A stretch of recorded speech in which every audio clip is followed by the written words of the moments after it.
2019-2020 Freedom Cheering Squad that qualified for the PIAA. She plans to go to Northampton Community College to study nursing.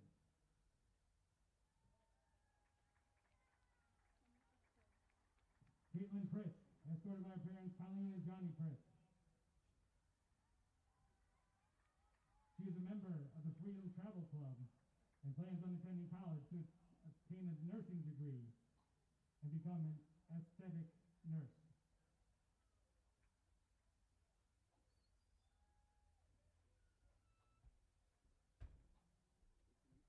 And now for the class of 2021 varsity football players. Matthew Bigardo, escorted by his parents, Kathy and Jeff Bigardo. Matthew is a 4-year member of both the football and lacrosse teams. He's also a member of the wrestling team for 3 years. A member of National Honor Society and plans to attend college to become a doctor of physical therapy. Frank Sherrick, escorted by his parents Jennifer and Frank Sherrick. Frank is a member of the BASC Minithon, National Honor Society, and the EPC Student Athlete Character Council. He plans on attending a 4-year college.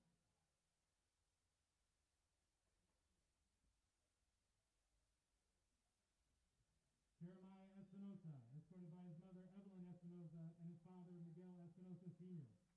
Jeremiah is a volunteer for the Special Olympics. He intends to play football at the next level and get a degree in communications.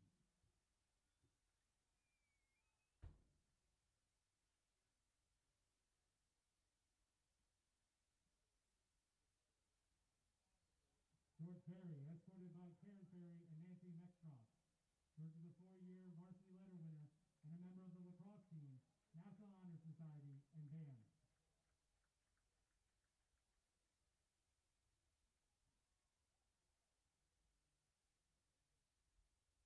A.J. Fletcher, escorted by his parents Ambrose and Danielle Fletcher. A.J. was a member of the 2018-2019 District 11 6A championship team. He was named to the Morning Call's honorable mention team for defense in the 2019-2020 season. Awarded the triple play of the week for his play against Parkland in last September's game. He was selected to play in the Blue-Gray All-American Bowl in this coming December and awarded the defensive back MVP at the All-State Prep Northeast Showcase.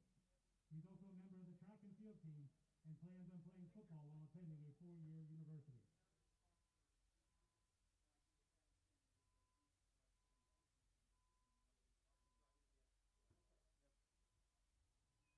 Ryan France, escorted by his parents Jeff and Danelle France.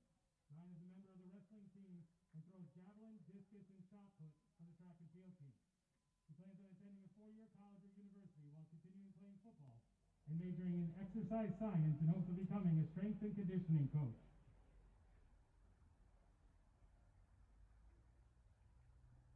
Quinn Hoke, escorted by Wilson and Shannon Coke. He's a 4-year varsity starter on the lacrosse team, a 3-year letter winner for football, and a member of the 2018-2019 6A District Championship football team. He's also a member of the National Honor Society. He will attend Wagner College to major in business while playing Division I lacrosse.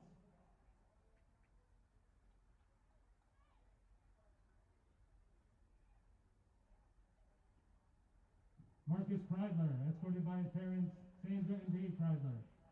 Marcus was a member of the 2018-2019 6A District Championship football team and is the captain of the lacrosse team, where he was named to the All-EPC second team for defense and was the 2019 defensive MVP.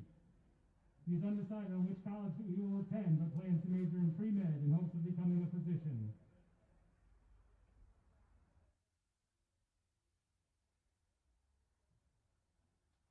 J.D. Malitsky, escorted by his parents Jennifer Malitsky and Stephen Malitsky Jr.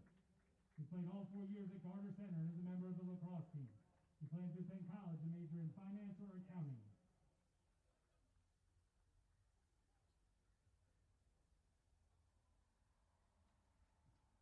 Alexander Lozado, escorted by Luz Rosado.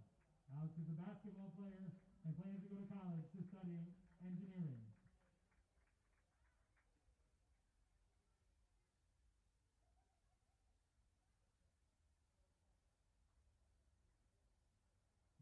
Maddie Russin, escorted by his parents Megan and Ray Russin. Maddie is an all-area athlete He is also a member of the track and field team. He plans to play football in college and is undecided on a major at this time.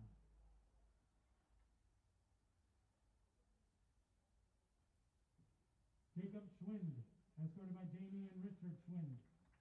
He's a 4-year starter on the football team and was named to the All-Area Honorable Mention team for offensive and defensive tackle.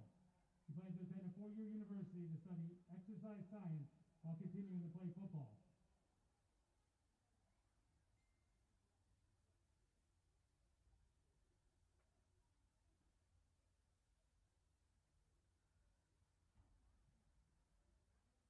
Sean Sveditz, escorted by his mother Marissa Sveditz. Sean plans to attend a 4-year college and study business.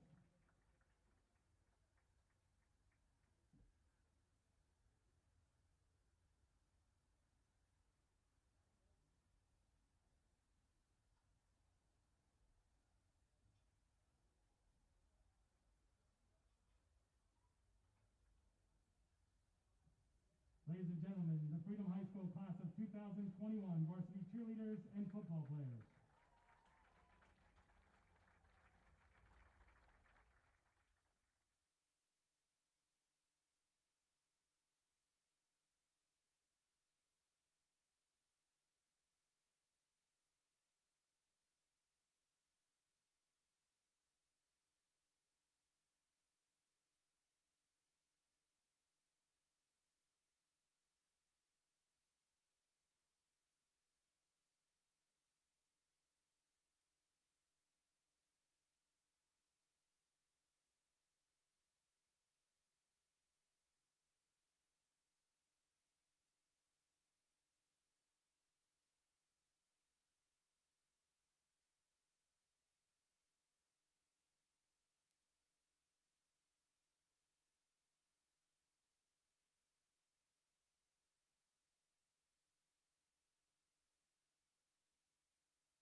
here with a special guest tonight, Bobby Zimfer. How are you doing tonight, Bobby? I'm doing fantastic, Joe, and I got to tell you, this weather is beautiful. It's October. It's perfect football. Yes, it's really exciting to be back.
Ball game, but that was in the semifinals, and we missed the finals districts that year.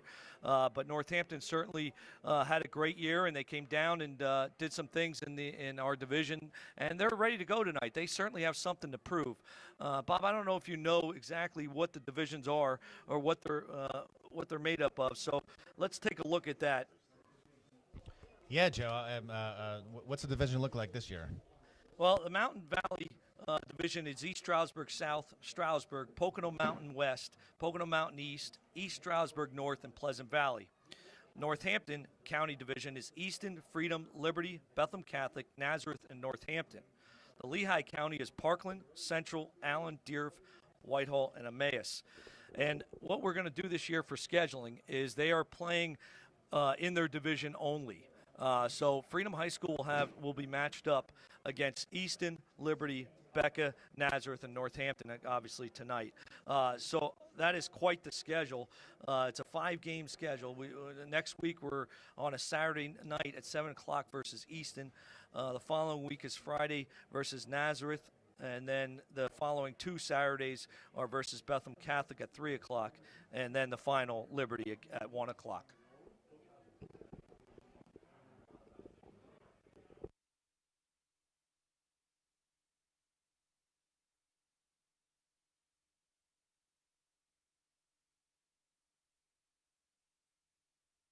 Tom, our audio guy, just fixed some things here. I guess we had a little technical difficulties. My name is Coach Joe Stellato. I'm the head basketball coach at Freedom High School for 20 years. And I'm here tonight to do your play-by-play, and I'm here with Bobby Zimfer. Not sure what you guys heard and what you didn't, but I was just going through the divisions, Bobby, and we talked about Northampton coming down from the Mountain Valley division and now being into our division, and they have something to prove tonight, and they know that, and they talked about that all week, and that certainly leads to some motivation with their players and their coaches. So what are your thoughts on tonight's game? Yeah, no, I agree, Joe. And I know, Freedom, we lost a couple key players last year. So, excited to see what some of the next up-and-coming players are going to do. What do you think really are going to be the keys to success for tonight's game, Joe? Well, there's a couple different things I was thinking about for tonight. One is certainly we have to contain Northampton's quarterback. He's the returning player from last year. He is their man. He is their everything. We have got to do a good job of containing him inside the pocket, and that's certainly number one. Number two is control the line of scrimmage. Northampton, again, is returning a lot of their defensive line. I think all 4 or 5 defensive linemen are coming back from last year, so that's certainly one of their strengths, and we need to make sure we control the line of scrimmage. I also talked to Jason about tackling. He was concerned about tackling. They did scrimmage Liberty last week. It was the best kept secret in the valley. But we did scrimmage Liberty last week, and he was concerned about their tackling. But he said that they'd certainly clean that up all week. So he doesn't feel that's going to be an issue tonight. And one last thing he definitely made a comment on was discipline and watching our penalties. We certainly can't burn ourselves in certain situations in 3rd and short and end up being in 3rd and long. So those I feel are definitely our keys for Freedom High School victory tonight. And we definitely did lose. You talked about losing some of our talent from last year, and that's certainly we did lose a lot of players. Jalen Stewart, for one, was our running back. He was an all-league. He had 22 touchdowns. He went on to a prep school. It just so happens with the virus going on, the prep school is not open right now. So he's sitting at home waiting for to see what he can do later on, if not next year. He's definitely looking at a Division I program. So he was a huge loss for us last year. Going down the list, Vince Rep, he was a wide receiver. He was all league. He had 10 touchdowns last year. He went to Hamilton College in New York, Division III school, and he's actually there at school, and they are playing football there. So he's definitely going to be missed. Gabe Caton, he was a wide receiver, all league, 9 touchdowns. He went to Lehigh. Obviously, they're at home right now. Judah Rock, he was our tight end. He's at Millersville. They're not playing right now. Caden Moore, what a big loss this is going to be. Offensive tackle, D tackle. He went to Virginia Tech. I mean, that's got to be one of the biggest schools here. And here they come, folks. The Freedom Patriots coming on the field with Coach Roeder leading us out. Joe, these guys look fired up. Look at them out there. Yeah, I think these guys are ready to play. Listen, like I said before, they are certainly excited. The school was excited today to get back in action, and they're certainly ready to go. But one other player that we're going to sorely miss is Jared Jenkins. He was our quarterback. He was our all-league. He was all-everything last year. He really was a leader on the team. And, we do have some young guys that need to pick some things up, but those players, like you said, are sorely going to be missed. So hopefully we can see what these young guys can do, and we do have some upcoming some seniors that maybe played JV last year. And here comes the Concrete Kids. Like I said, Bobby, they have a lot to prove tonight, coming down from the Mountain Valley Division, and just to show that they can play at this level. And obviously, I think they can, but they got something to prove. And that was one of Coach Roeder's talks to the boys for pregame was, these guys are going to come at you. They're going to come at you the entire game, and we got to be more physical than they are. Yeah, Joe, I was watching these Northampton guys during pregame, and they're coming ready to play. They're coming ready to attack. So, our Freedom guys have to be ready to play. Yeah, and we have guys coming back like Matty Russin, who's been there, done that. We're going to have to lean on some of those guys. We have A.J. Fletcher, who's a senior, who's a wide receiver and D-back. He's been around for years, been playing at the varsity level for 3 years. Braylon Moore, who was actually Caden Moore's brother. He's a junior, and he started all 12 games last year, so he's going to be a force. Juan Feliciano, he's a junior. He's an offensive line. So we do have some players coming back. Schwindy, he's starting for us, and he started for us all last year, all 12 games. So we do have some really good returning starters.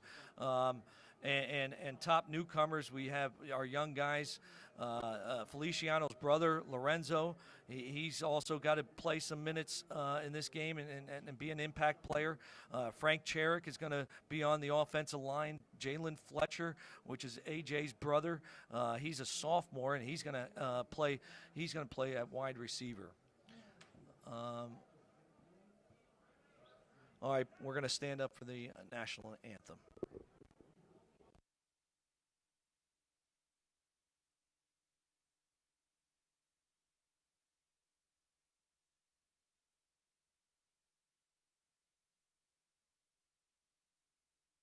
Our national anthem.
Mike Moran and the band. Again, a fantastic job by our band. They're just as excited about being out here as the rest of us. So thank you, Mr. Moran. Great job.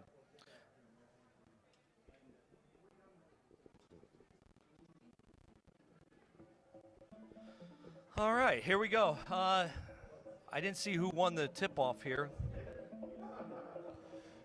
So, Joe, while we're waiting, I was actually kind of surprised that you asked me to co-host with you today. I know your whole world is basketball, so I didn't even know that you knew about football. What's going on here? Well, it's funny. Not too many people remember those days, but I did play at Liberty High School, caught many of my touchdowns right down there in the corner of the end zone. But I played wide receiver at Liberty High School, and then went on to play at East Stroudsburg.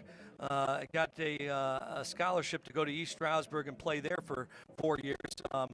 And funny little note for you is that James Franklin was my quarterback at East Stroudsburg University. So I do have a football in my blood. I just happened to come home from East Stroudsburg and started to coach football and basketball, and just happened to climb the ladder a little quicker in basketball. So that's my background. I did play at the college level, so I kind of know what I'm talking about, but it's been a while, so we'll see how this goes. But yeah, thanks. A lot of people have been ribbing me on that. They're saying, am I going to be calling three-pointers tonight? So no, I do know my football, and we'll see how it goes. All right, Freedom is receiving.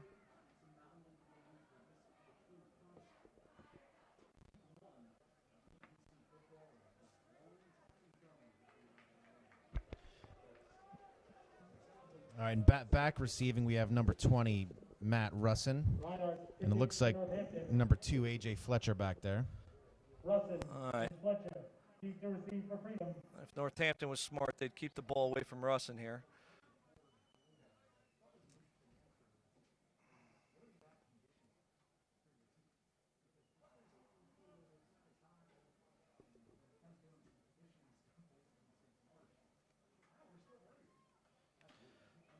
I'll tell you what, Bobby. We came over this morning to set up everything, and Mr. Fred Harris helped us out here at Liberty High School here tonight. And what a great operation with Nate Standard over at Freedom and Fred Harris at Liberty, two great athletic directors, and that's why BASD is such a great place to be and work. And Freddie was at Freedom for many of my years, and we had great times. And now Nate took over, and he's doing some great things also. And here we go with some football. Still can't believe we're out here tonight, but we are here, senior night for Freedom High School. And so the 2020 season begins.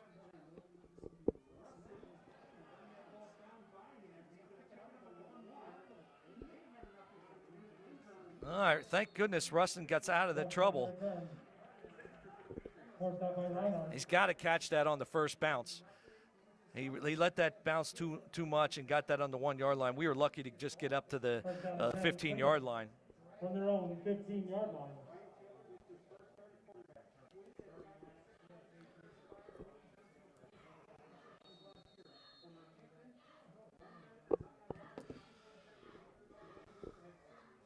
All right, Freedom High School in the shotgun. That's a normal occurrence for Freedom. Ben Rep is our offensive coordinator and loves the shotgun. Hand off to Rustin up the middle. Oh! What a great run. I thought he was going on that, Bobby. Man, Joe, that's how we like to start the game off right there. Wide open right up the middle. Yep, I love this kind of little hand up right off the middle. I mean, what a great start. And Matty Russin, he is just like a bullet shot out of a gun, just flies right through that line of scrimmage. We got the trips right. Matty Russin in the backfield. Got a little screen out to, who is that, Fletcher? Nice little run, good for about 2 yards.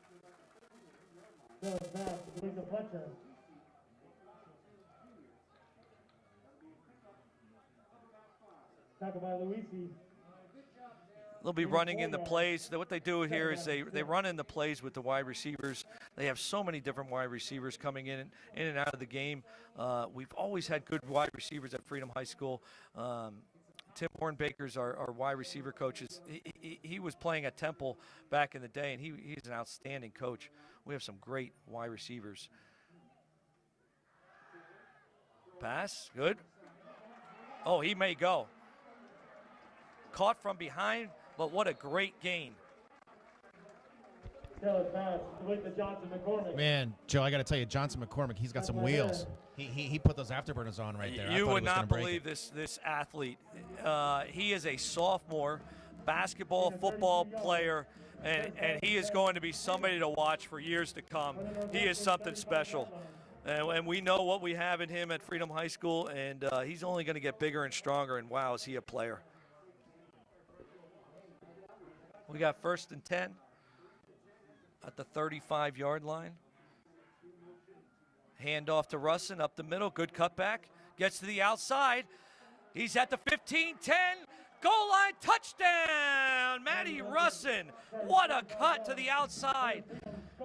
That hole was humongous. He cut through that hole and then got to the outside. What a run by Russin. Wow. Joe, that offensive line just created a massive hole right there. Awesome. That was fun to watch. What a great first drive for Freedom High School. We talked about one of the keys to the game was dominating the line of scrimmage. Well, I'll tell you what, on that first drive, they certainly did that.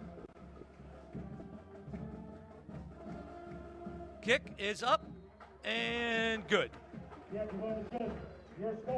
Early on, 10 minutes left in the first quarter, and we have a score of 7-0.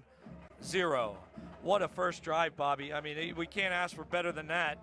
We executed on all cylinders on that one. We ran the ball well. We ran the ball up the middle. We made good cuts. We passed the ball on cue. It wasn't like he had to throw downfield. We had little hitches. We had little screens here, but wow, what a great first drive. Joe, Brian Taylor looks completely comfortable back there. This is the first game of the year, and he looks like he's been playing all season. I'm going to be honest with you. I'm surprised how comfortable he does look. It is his first game, and sometimes when you get out there for the first game, the jitters are there, whatever. But that first drive was so impressive. With everybody out there. The offensive line owned the line of scrimmage. The quarterback was on cue, and Matty Russin just ran the ball. It just made cuts that you don't see very often. So what a great start. So here we go, kicking off. Let's see what Northampton can do offensively against this Studley defense on Freedom's side.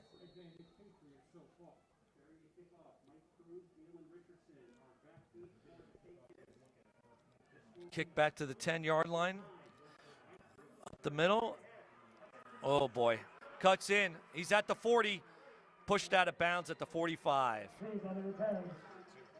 Now, I'll tell you what. That was one of our downfalls last year was our kickoff and kickoff return. We really need to work on this.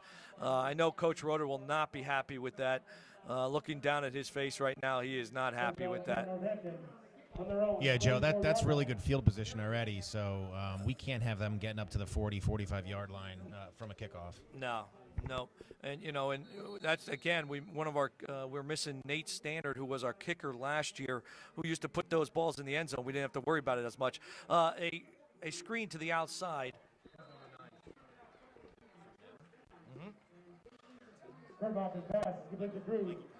Michael Cruz on the catch, a little screen play, real nice play out to Michael Cruz. He gets up to the 47-yard line and a first down. Good start for Northampton. Great play. Again, most of the offenses now are going to this shotgun format. Handoff up the middle.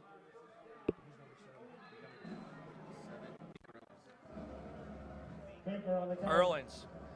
Another first down. I mean, that hole. You want to talk about owning the line of scrimmage? We got to do a better job defensively of stopping this run, because that was right up the middle. Gain of 11 yards. First down and 10, Northampton. All right, we got a first down and 10. Fake handoff, quarterback keep. Another good gain. Turnoff and the keeper. He got about 4 or 5 yards on that. Kerbacher, he's quite a player. I got to see him play a little bit last year just by watching some replays, and he is the real deal. He can run, he can throw. He's definitely a dual threat out there, and that's somebody we're going to have to do a better job of containing. Yeah, Joe, watch out. A little pitch out to the outside, another right. 3 or 4 Good yards. Good stop. Michael Cruz on the run.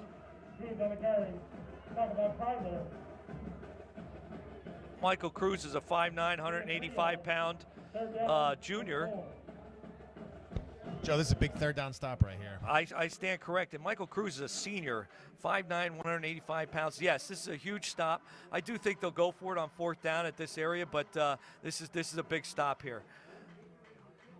Ooh. I thought he got back on that, Bobby. We had a Freedom kid, number 75. I think that was Schwindy. I think Schwindy jumped a little bit on that. Jacob Schwind. No, yeah, they did catch him. I thought he got back, but they called it. He was in the neutral zone, and that should be a 1st down.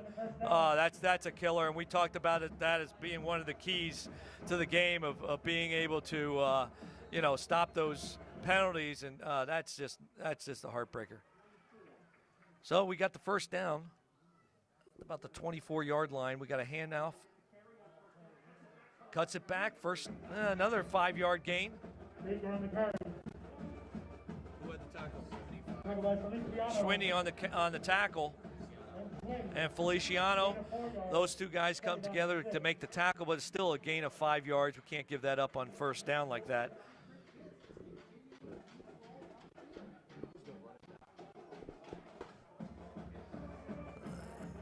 He's calling the play. Got Twins right in motion. They do a lot of motion. Oh, a little reverse. Nice. Way to stay home. Way to stay home. That was Owen Johnson McCormick. Way to stay home. That was a reverse, and that could have caught us. And Johnson did a great job of staying home at the outside linebacker position. I'll tell you what, though, if they didn't reverse that, the hole was there for the original handoff, and they ended up reversing it right into the Freedom's defense. So thank goodness on that. So we got a 3rd down here. Throws the ball, incomplete. A little low on that. Good pressure there on the QB. Yeah, who was that putting some pressure on? Was that Schwind again? Okay, Schwind is very active on the quarterback. That was a great job because Kernbach, we can't let him get the outside corner. They are kicking the field goal. We were watching the kickers before the game, and this kid certainly can make this. I'll tell you what, on that one, Bobby, I think the quarterback should have ran that one. He could have got that. I think he had a little room on that one. He did, Joe, and he was borderline pretty close to the kick line of is up, scrimmage there. and it is no good. No good. The kick is no good. All right, Northampton drives down the field, but comes up short. So we got a score of 7-0, 6:46 left in the 1st quarter.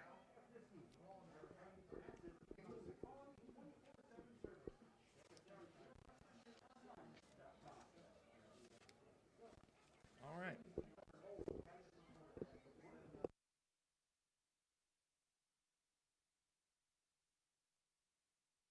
First down on the ball on the 20-yard line. 1st down and 10 for Freedom High School. Hand off to Matty Russin up the middle again. I think they have something going there up the middle. I'm sure Northampton's going to make some adjustments, but Matty got about 3 yards on that. Russin on the carry. But boy, those holes, Bobby, Mack Truck can run through those. You might even be able to run through those holes. I'll tell you what, though, Joe, keep your eye out for number 8, Johnson McCormick. This guy's got some wheels, and I think he's going to break out up here. Yeah, he's far end. He can definitely run, and does he have some ups too. So yeah, I definitely think they'll go up to downtown to him eventually. Not sure just yet. I think they're going to get the quarterbacks just throwing short passes like they are. Incomplete pass there. That's the first time we saw him trying to make a throw on the run. So that was off target. Johnson McCormick did the best job he could of getting his hands on that one, but that was a little too low. But Brian Taylor, for quarterback as a junior, I'll tell you what, I'm very impressed by him so far. Very poised out there. He's doing some really nice things. We'll see how he handles third down here. 3rd down and 6. We got twins right. Matty Russin in the backfield. Straight back. Pass to Russin out of the backfield. 1st down. And he breaks loose. And he could go. He's at the 50. Cuts back to the 40. He's on the 30. Goes to the 20. The 10. 5. Touchdown, Matty Russin. Oh, my. No flags. Wow. Oh, a flag on the play. No.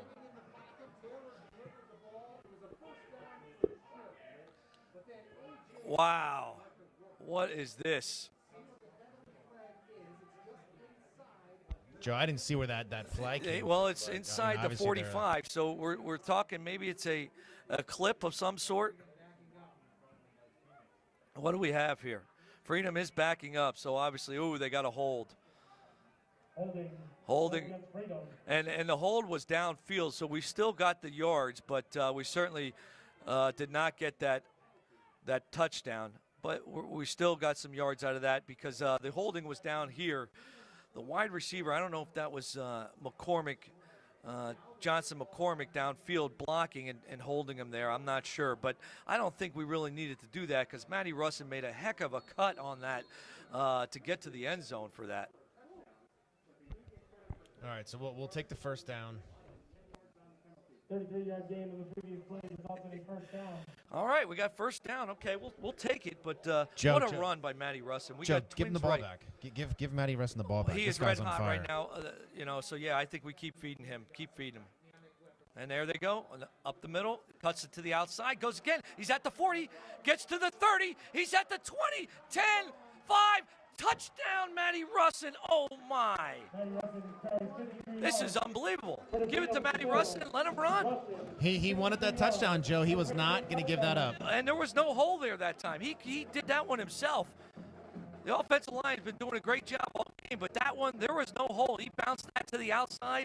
He took that to the outside and just went with it. I mean, Matty Russin looks really, really good right now. He is fresh. He's coming off of last year's season where he was an all-league player and just continuing to play fantastic. Extra point is up and good. That makes the score 14-0, Freedom High School. But Bobby, I mean, Matty Russin, just what a fantastic run that was. And I'm telling you, I did not see a hole there, and he didn't see it either, obviously. And he bounced to the outside, and he was gone. Joe, he's got all the confidence in the world right now. This guy cannot be touched. We are finding ways to get him the ball from the backfield, from the receiving spot. That first touchdown that got called back, he actually caught that one out of the backfield. Came real nice out of the backfield, did a little down and out for about a 5-yard catch, and then he just took off.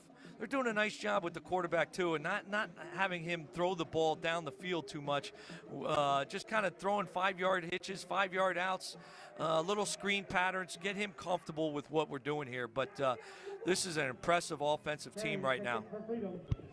Yeah, and that offensive line, Joe, is creating some big holes already. Oh, no doubt. And, and that was one of the keys to the game because Northampton does have a great defensive front, and they have all their guys back from last year. And here's the kick.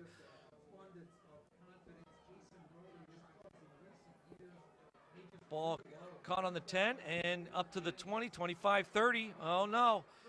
35 gets tackled.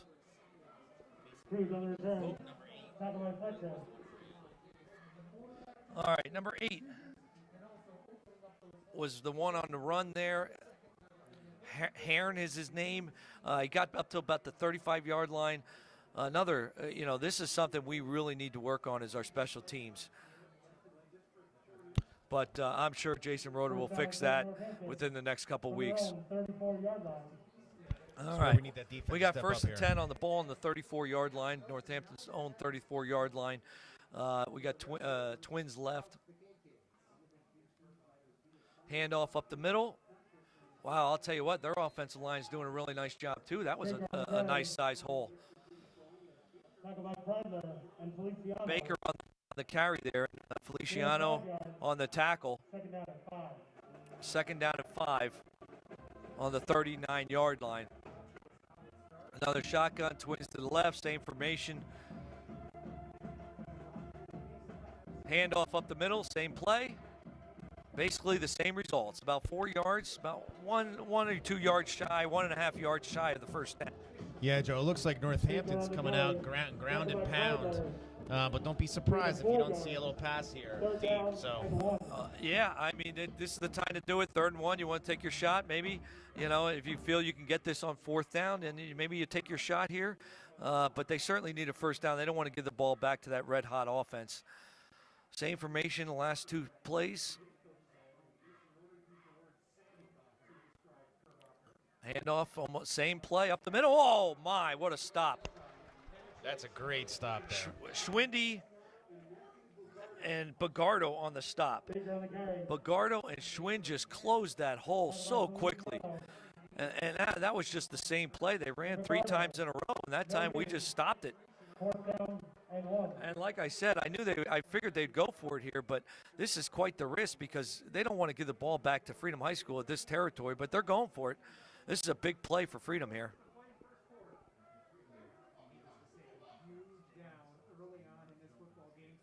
Oh, Northampton moved and they didn't see it. Handoff?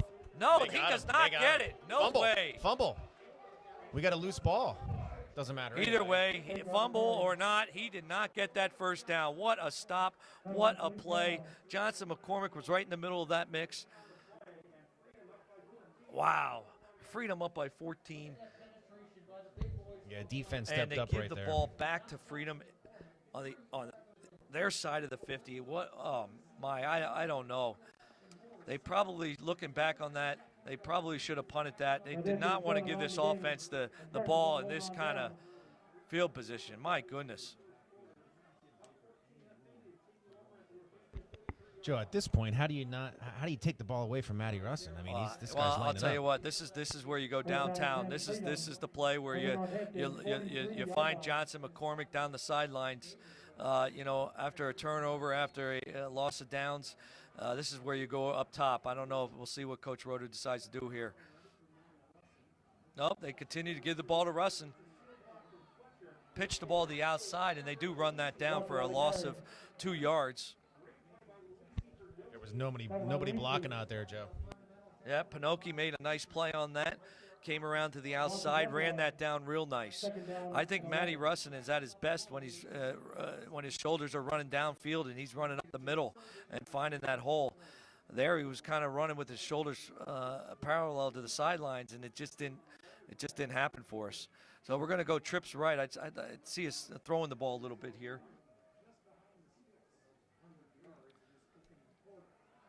Little hitch, a little down and out, nice catch. Looks like he caught that. Nice catch. Jalen Fletcher made that catch. He's another sophomore on the football field. Another basketball player. Got a lot of playing time as a freshman last year on the basketball team, the district championship basketball team, I might add, Bobby. Sorry I had to put that in there. Joe, somehow I knew you were going to throw that play in a couple times today. One in 20 years, I had to bring it up. So we're going to go trips left here. 3rd down and 3. More like 6. 3rd down and 6. And now got about 7 yards, so we're good. Great pitch and catch. Hoke on the catch. Another well-thrown ball, I'll tell you what. So impressed with him. And our receivers, he is just picking out guys and pitching and catching.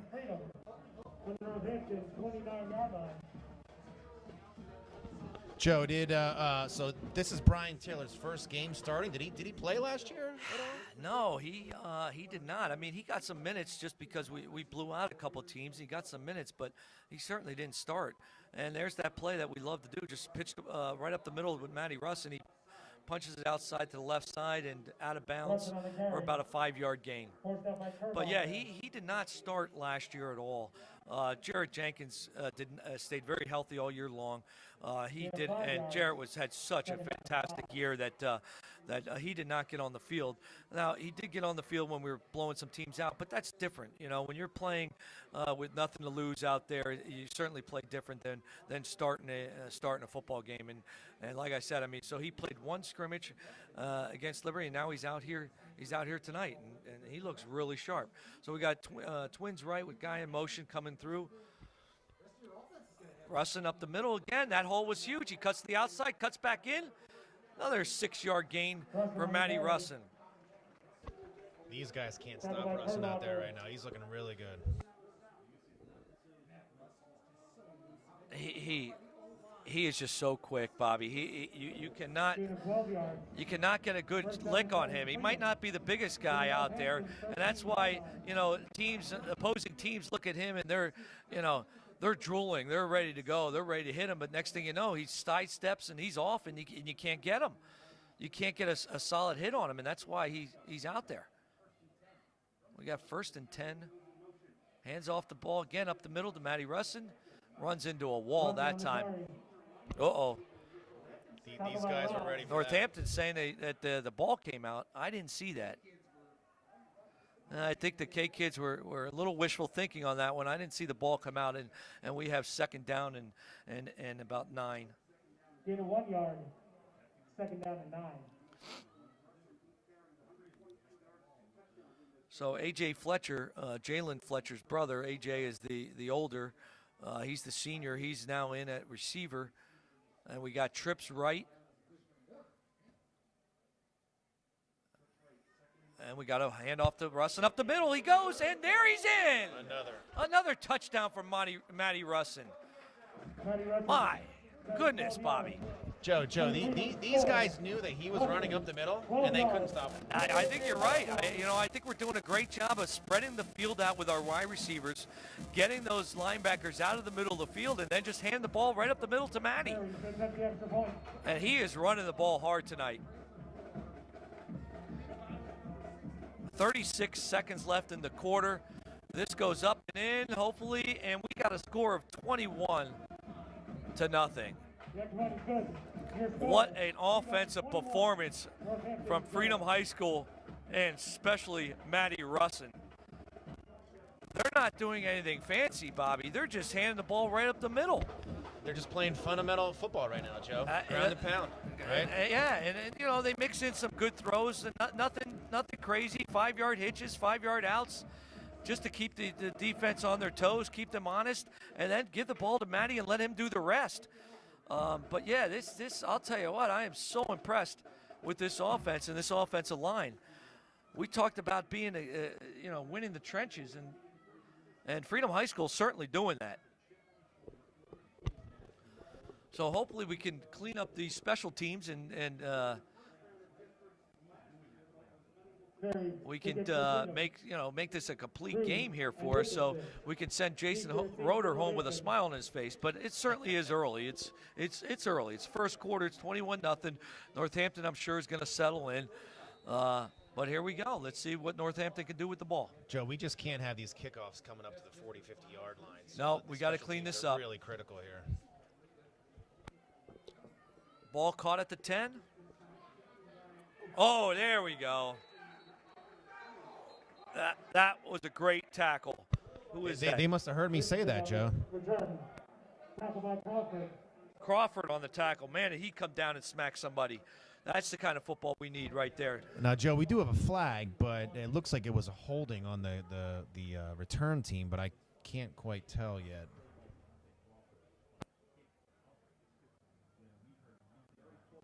Let's see what they're calling here. I think it is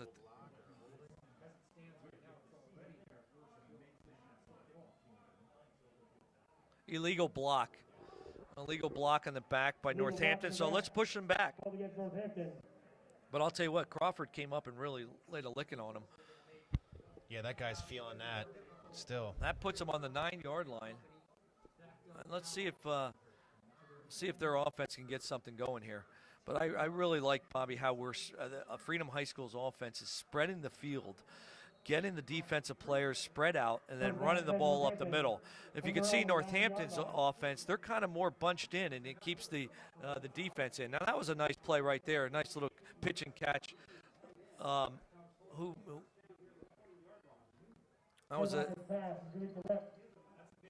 That's about a 9-yard completion. Looks like 10. We got a first down on that. First down and 10, Northampton from their own 20-yard line. I got the ball up to the 20. That was a nice looking down and out. Motion here, pitch to the outside. Gets to the outside, way to string him out. Good play. Good run by Harris. But we kept stringing him out, and the linebackers finally came over. Espinosa came over and made that play. But and that's the end of the quarter. 21-0.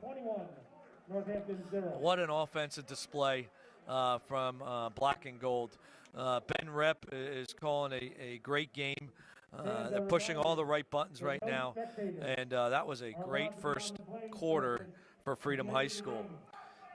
Northampton has got to, really, I think, one, they should have punted in that situation. You can't give a red-hot offense the ball at the 50-yard line down 14-0. I think they should punt there in that situation. But, they felt they can get that, and, that's where we really, buckled down and got that tackle, and that was huge for Freedom. Yeah, Joe, but you're talking three plays in a row. They ran the same play. So Northampton has to expand that out a little bit if they want to gain some yards here. Yeah, I'm surprised they're not letting that quarterback loose. Kerbach is certainly one of the better quarterbacks in the league, and I'm surprised they're not letting him loose and just kind of pitching it out to him or letting him take the ball from shotgun and kind of get him outside the pocket and let him create and make some run, either run the ball or throw the ball in those situations. But they, those coaches do a nice job down there. Kyle Hawes knows what's going on. He's been around long enough. He's going to make some adjustments. He's going to, I could see Northampton getting some things together here, but we just got to keep playing hard defensively. Well, Joe, if you would have asked me my prediction for the score at the end of the first quarter, I definitely wasn't thinking 21-0 Freedom. So these guys are looking real good out here. No, that certainly wasn't anybody's guess, especially Northampton coming down here tonight very hungry and wanting to prove themselves. And yeah, I was not expecting this at all. But the offense just looks really, really good. And, and we can get some other parts to get this defense going. It's going to be a complete game.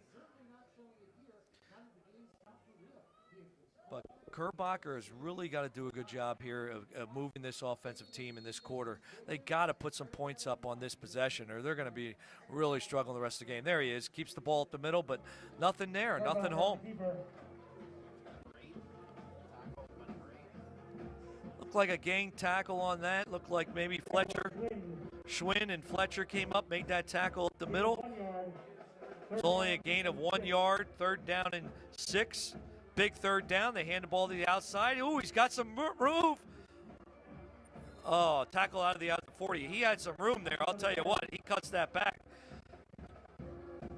He is gone. So that was a good play. That is a good first down. They certainly needed that. 1st down and 10 at the 40-yard line. Gain of 16 yards on the run. Joe, let's be happy he didn't cut in because he had a wide open field there. I thought so too. Hand off to the outside. He bounces out. Oh, that's a hold right there. I think they caught that. He cuts back. We make the tackle. Good. Yeah, Freedom High School just basically got tackled there on the outside. And I really don't know if Northampton had to do that. It looked like he might have had the edge on that one. Yeah, he had the edge there. I'm surprised they did, but he got caught up. And you had every yellow flag out there thrown. So it was Luke an obvious Baker, one. number 77 for the offensive line of Northampton, just tackled Fletcher from behind. Looked like Fletcher might have been able to run him down, and number 77 just tackled him from behind. So that was holding on Northampton, and that pushes them back to the 26-yard line. We got 1st and 24 at the 26-yard line. 1st down and 24.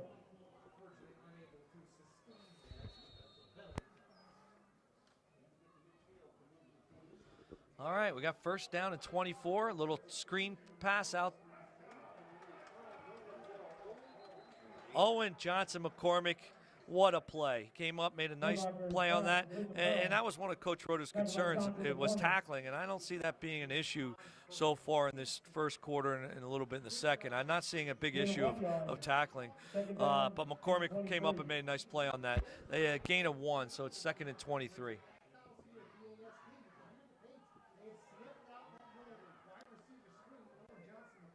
You got Twins left, Trips left. They're trying to spread us out now, too. They got Twins left here.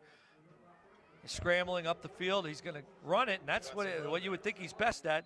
Does a nice job of getting out of bounds there, but just not enough. Fletcher pushed him out, did a nice job of staying home. Kerbacher did a nice job of stepping up there, but just didn't have anybody open. And we cannot break contain there. He's got to. We did a nice job of containing him there, and that was again one of our keys. So we got 3rd down and 17, 10 minutes and 34 seconds left in the second quarter. Trips left. We got a blitz. Nice throw to the outside, and we come down and made good tackle.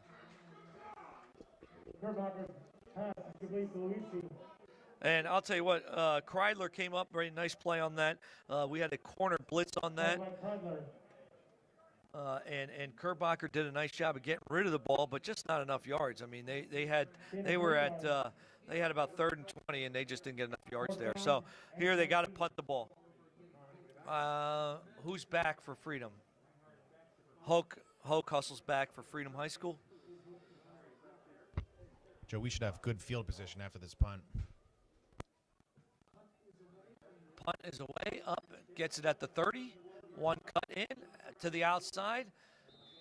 It gets about 3 or 4 extra yards. And yes, we do have great field position for the Patriots. It's 21-0, 9 minutes, 43 seconds left in the first half. Joe, I'm going to make a wild guess here and say they're probably going to hand the ball off to Russin at this point. That would be a good guess. I'm still waiting for them to watch and see if when they go up top, because one of these times they're going to take that chance and go up top to Johnson McCormick, and I'm still waiting for that. Brian Taylor's got an arm. I was watching him during pre-games. This guy was throwing 40, 50-yard passes. So yeah, that's why I'm really seeing that. We'll see if they stay conservative. They just play smart football and get 4 or 5 yards on every down, or eventually they go up top. I'd rather just take a 60-yard bomb. How about that? Yeah, we would all love that.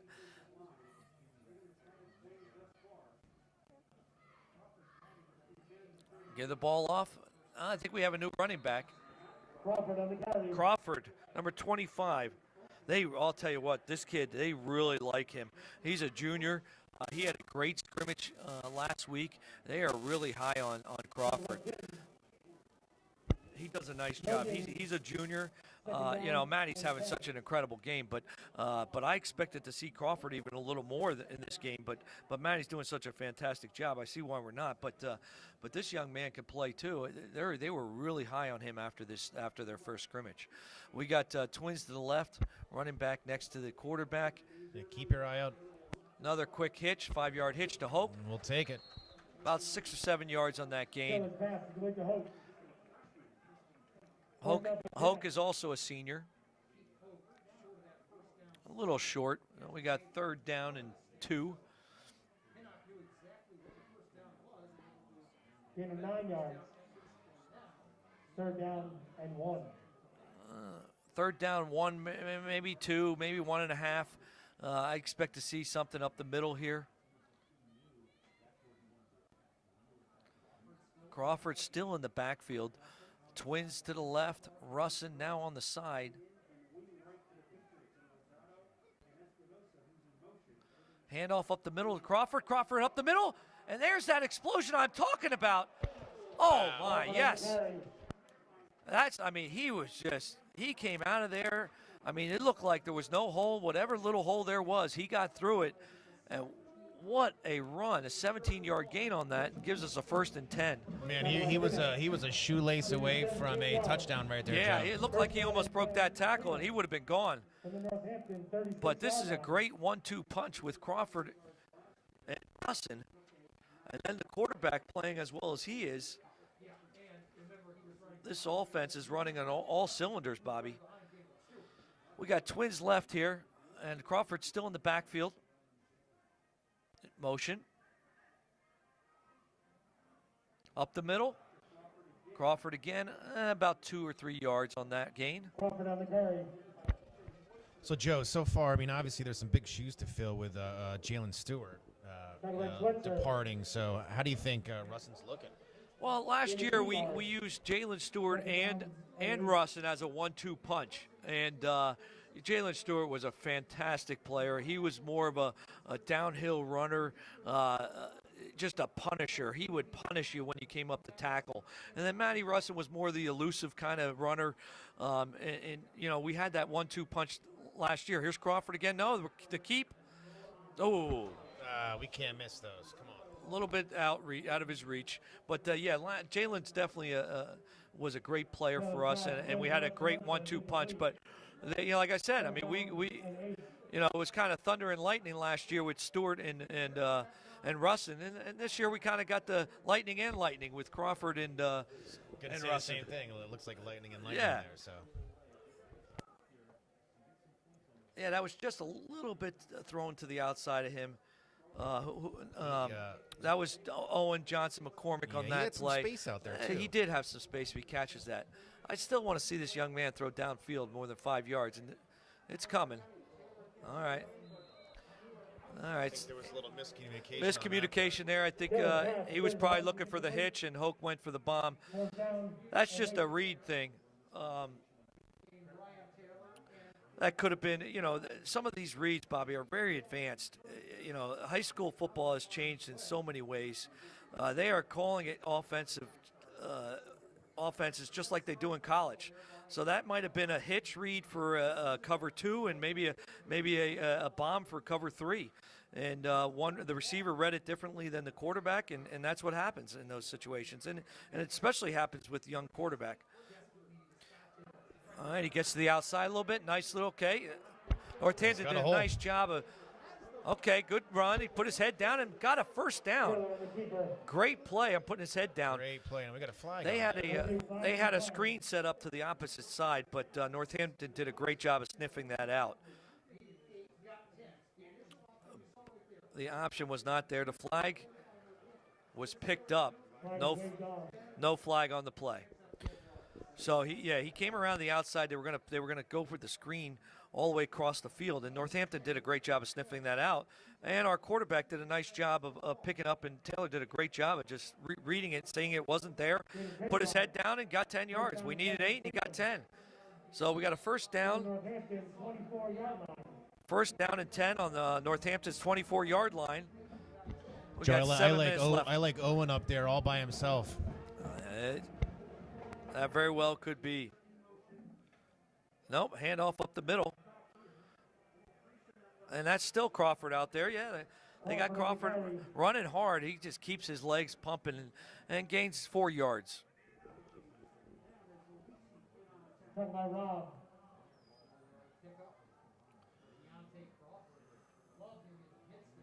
Yeah, and you know, another handoff to Crawford, and you know, he stays in the game, and maybe that's what they're going to do, change possessions, change running backs.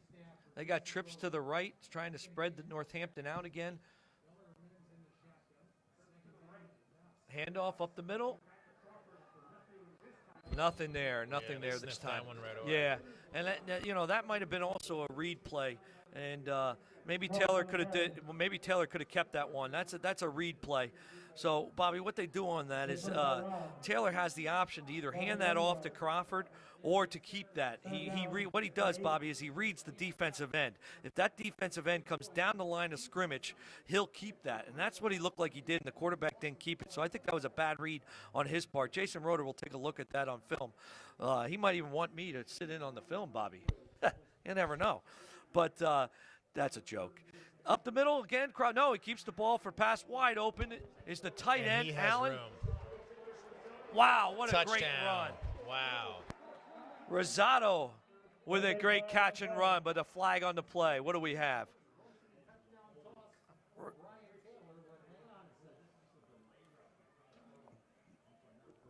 That would have been Brian Taylor's first throw touchdown as a starter. And I'll tell you what, they take it back on him. I think we had, it might have been holding on the outside. So it is against the Pates. We got coming back to the 20-yard line. But again, a nice little pitch and catch outside. That was the tight end, Alex Lozado, who opened up on that. And they just pitched it out to him. Really nice play. Yeah, Joe, we got to be playing like it's 0-0 right now. That we can't make those little mistakes. No, and that was one of the keys was the flags. And right now, a couple flags here burned us in a closer game. That could be a problem. We got trips left here. Crawford, hand off to Crawford. He keeps it. Quarterback decides to run up the middle, and nothing there.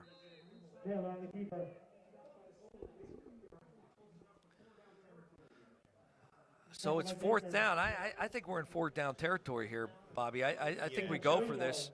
I don't know the kicker that well. Haven't seen him kick. We had an outstanding kicker last year. I just don't know. I haven't seen the kicker. I saw him in warm-ups. He looked pretty good. But it does look like we're going to go for it here. Matty Russin comes into the game. Alex Lozado in, a tight end. Russin in the backfield. Number 33, Daniel McCann in the game. I'll tell you what, Joe. Nick Stannard's leg is going to be some big shoes to fill too. Oh, no doubt. Here we got fourth down and 3, going for it up the middle. Oh, what a stop by Northampton! Wow, did he come up and lay a licking? What a beautiful play. I mean, Harris just came up and really laid the smackdown on him. Read that, filled that hole, unblocked, came right in and really laid a hit on him. That was like running into a brick wall there. It really was. It really was. He came up. He did a nice job of coming up and tackling there. Well, so we gave up the ball on that. So, Northampton's got to be happy with that stop. Well, the good thing is they don't have good field position, so this defense keeps stepping up. Yeah, and I think that's why, with that field position, that's why they decided to keep it, to go for it. All right, we got a bomb here, a little overthrown, and I'll tell you what. Who was that who almost made the interception? Jalen Fletcher, it looks like. And he was the closest player to that pass. It almost looked like it was to him. A.J. Fletcher came up really nice, but he had good coverage. We had a guy in front, guy in behind. Freedom High School had nice coverage on that. That was the first time I really seen either team try to stretch the field. I'm surprised by that. I thought I would see more of that tonight, and just haven't seen it in the first half yet. But that was, sometimes those things work even if they are incomplete by stretching the field. We got a quick little screen, but we got a flag on the play.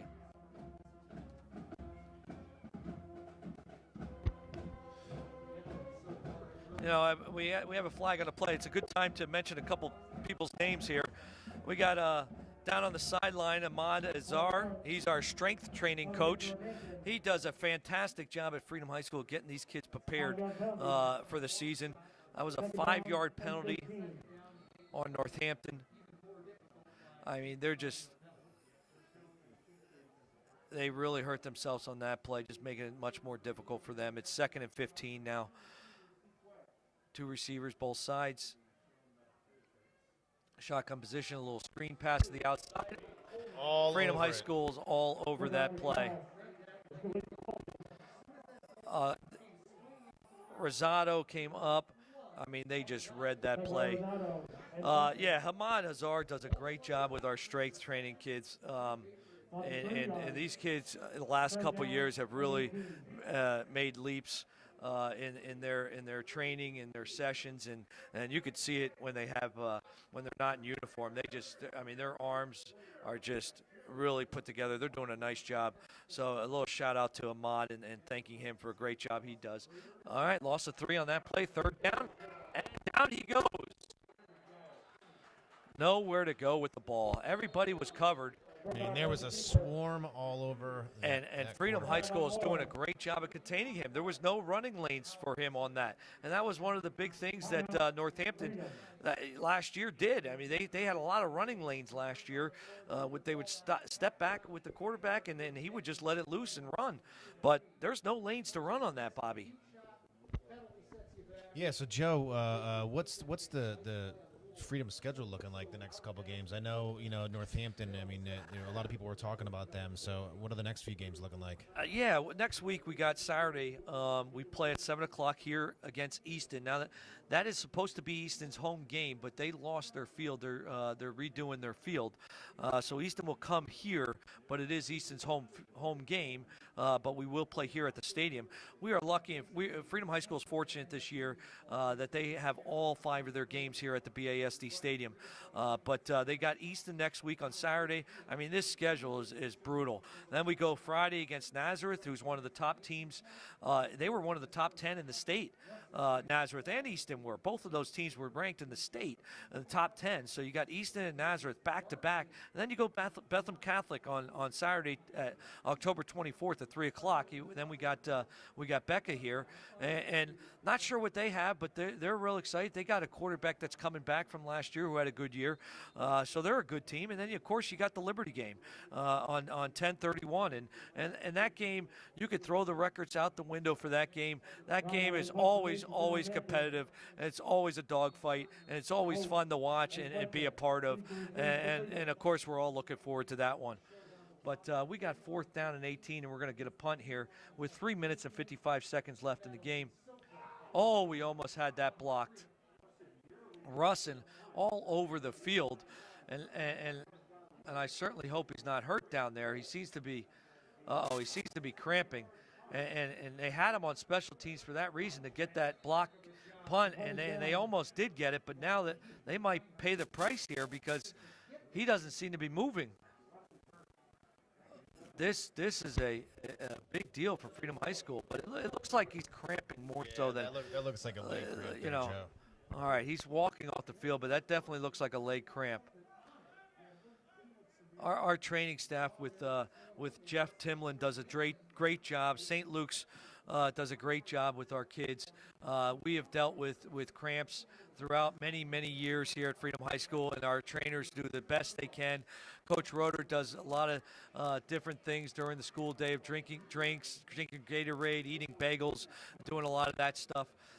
So Jeff Timlin and the crew down there from St. Luke's will definitely take care of Matty. He looks like he's on the sidelines, but it looks just like a cramp. So starting position for Freedom High School is at the 43-yard line, 1st down and 10, and we're in our shotgun with Crawford next to him. Hand off to Crawford up the middle.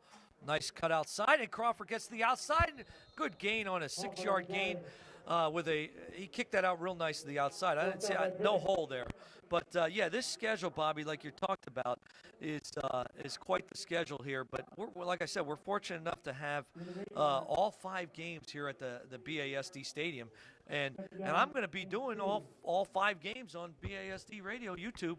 I mean, this is exciting, Bob. Listen, Joe, I know people are excited to hear your voice today. So I can imagine 5 games in a row with your voice here. It's pretty exciting.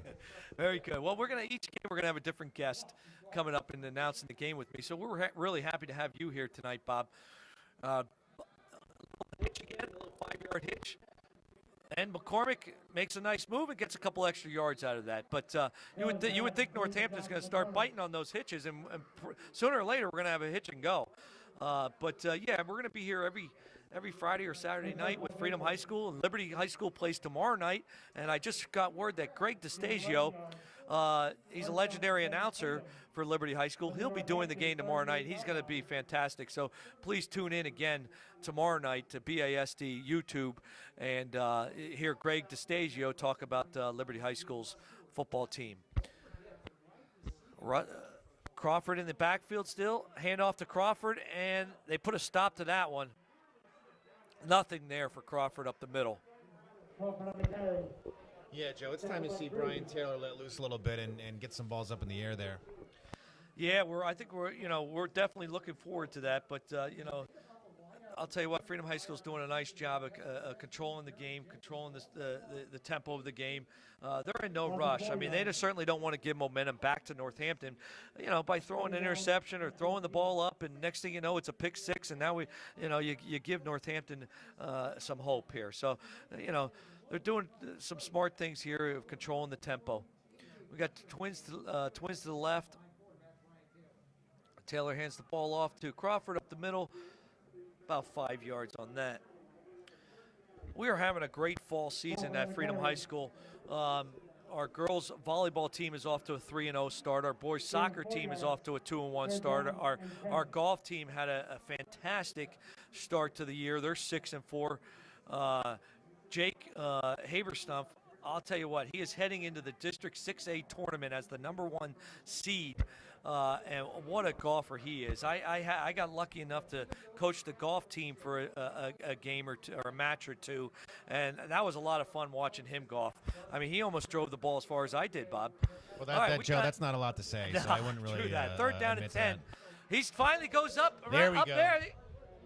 Yes, I thought he came down with that. He finally aired one out to Johnson McCormick. Johnson McCormick could not keep his feet. I'll tell you what, if Johnson McCormick keeps his feet there, I'm telling you, he can jump. And instead, he kind of slipped, falling backwards, and still almost made that unbelievable catch. It looked like Taylor had some pressure there, and that's why he couldn't get that off. He had a guy right in his face, so he had to get that one off quickly. Yeah, it looks like he lost his footing there. He tried to catch it on his back. So yeah. So that was a really nice play by Northampton. So we got 4th down, and they give the ball back to Northampton with 1 minute and 26 seconds left. Inside the 2-yard line. What a great punt. What great coverage. Wow. That looked really good. That's not going to be easy for That's Northampton to claw themselves out of there. Not at all. And you would think they would just want to run the ball a few times and get out of this half and try to regroup at halftime. The BASD and the crew here at Liberty High School did a great job of arranging things for the locker room. The Northampton team is going to be meeting at halftime under a tent set up over there by the concession stand. A huge, I think that's got to be a 20 by 60 tent. And they're going to have their halftime under that tent, and Freedom will go underneath the bleachers just to keep the teams on outside in the open air. All right, we got 1st and 10 on the 2-yard line. Oh, almost a handoff. He better throw that away. And he does, but we almost intercepted it. Wow. That was dangerous there. These guys got lucky. Very dangerous. Second down and 10. Got lucky. It was just an incompletion. I think it was going to be a direct snap, or it looked like the running back, the snap went to the running back. The running back tried to catch it and went off his helmet. They got lucky getting out of there with an incompletion. We got 2nd and 10 with 1 minute, 16 seconds left.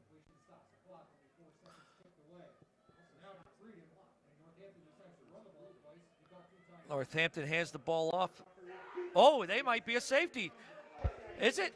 Yes, it is. Safety. Oh, wow. my. Quarterback tries to keep the ball. Couldn't even get out of the end zone. What a play by Freedom High School. Preidler comes up and hits him before he gets out of the end zone for a safety. I'll tell you what, Freedom can't do anything wrong tonight in this first half. Joe Preidler was back there in an instant. Yeah, he really was. I mean, it was a fake handoff to the running back. It was a good fake because I thought the running back had the ball, and Crawford kept the ball, tried to get to the outside, and there was just nothing there. Freedom just swarmed, and Crawford made a heck of a play there to get a safety. That makes the score 23-0, and we get the ball back with 1 minute and 11 seconds left. Let's see what Jason Roeder decides to do here. I don't know. What do you think, Bobby? Do you think they do 3 running plays, or do you think they open things up here and try to get another score in? I think you go with what's working right now, and you just keep running it up the middle. These guys are creating huge holes, and then who knows? Maybe we surprise it with a nice little bomb to end it off. Yeah, because we're going to have great field position here. I think Coach Roeder goes and tries to put some more points on the board. I really do. With 1 minute and 11 seconds left, the way they're playing offense, I mean, I hate to give any momentum to Northampton, but we are going to have fantastic field position here. He's punting the ball at the 20, and that ball is going to end up at the 40, and we're going to get about 10, hopefully about 10 yards here. He cuts up the middle, gets the ball to about the 50-yard line, and we're going to have the ball inside the 50. So, yeah, I think for Freedom High School, the way they're playing offense, I think they're going to go and try to get some more points on the board. Let's see if Russin comes out on the field. I mean, that's the big question. I'll tell you what, if he was cramping up, they just might bring Crawford out there. He's looking great, too. Yeah, I mean, maybe they send well, I see Russin out there. He is in the huddle. There he goes. So he is in the game. Matty Russin's in the game. No, that's A.J. Fletcher, number 2. Yeah, Matty is on the sideline, so Crawford is in the backfield. So maybe they did make that decision to just keep him out for the half, try to get that cramp worked out. Shotgun, handoff up the middle. Taylor with the keep, and he gets the outside. He's Nobody at the 10, is catching the 20, him. the 10, the 5.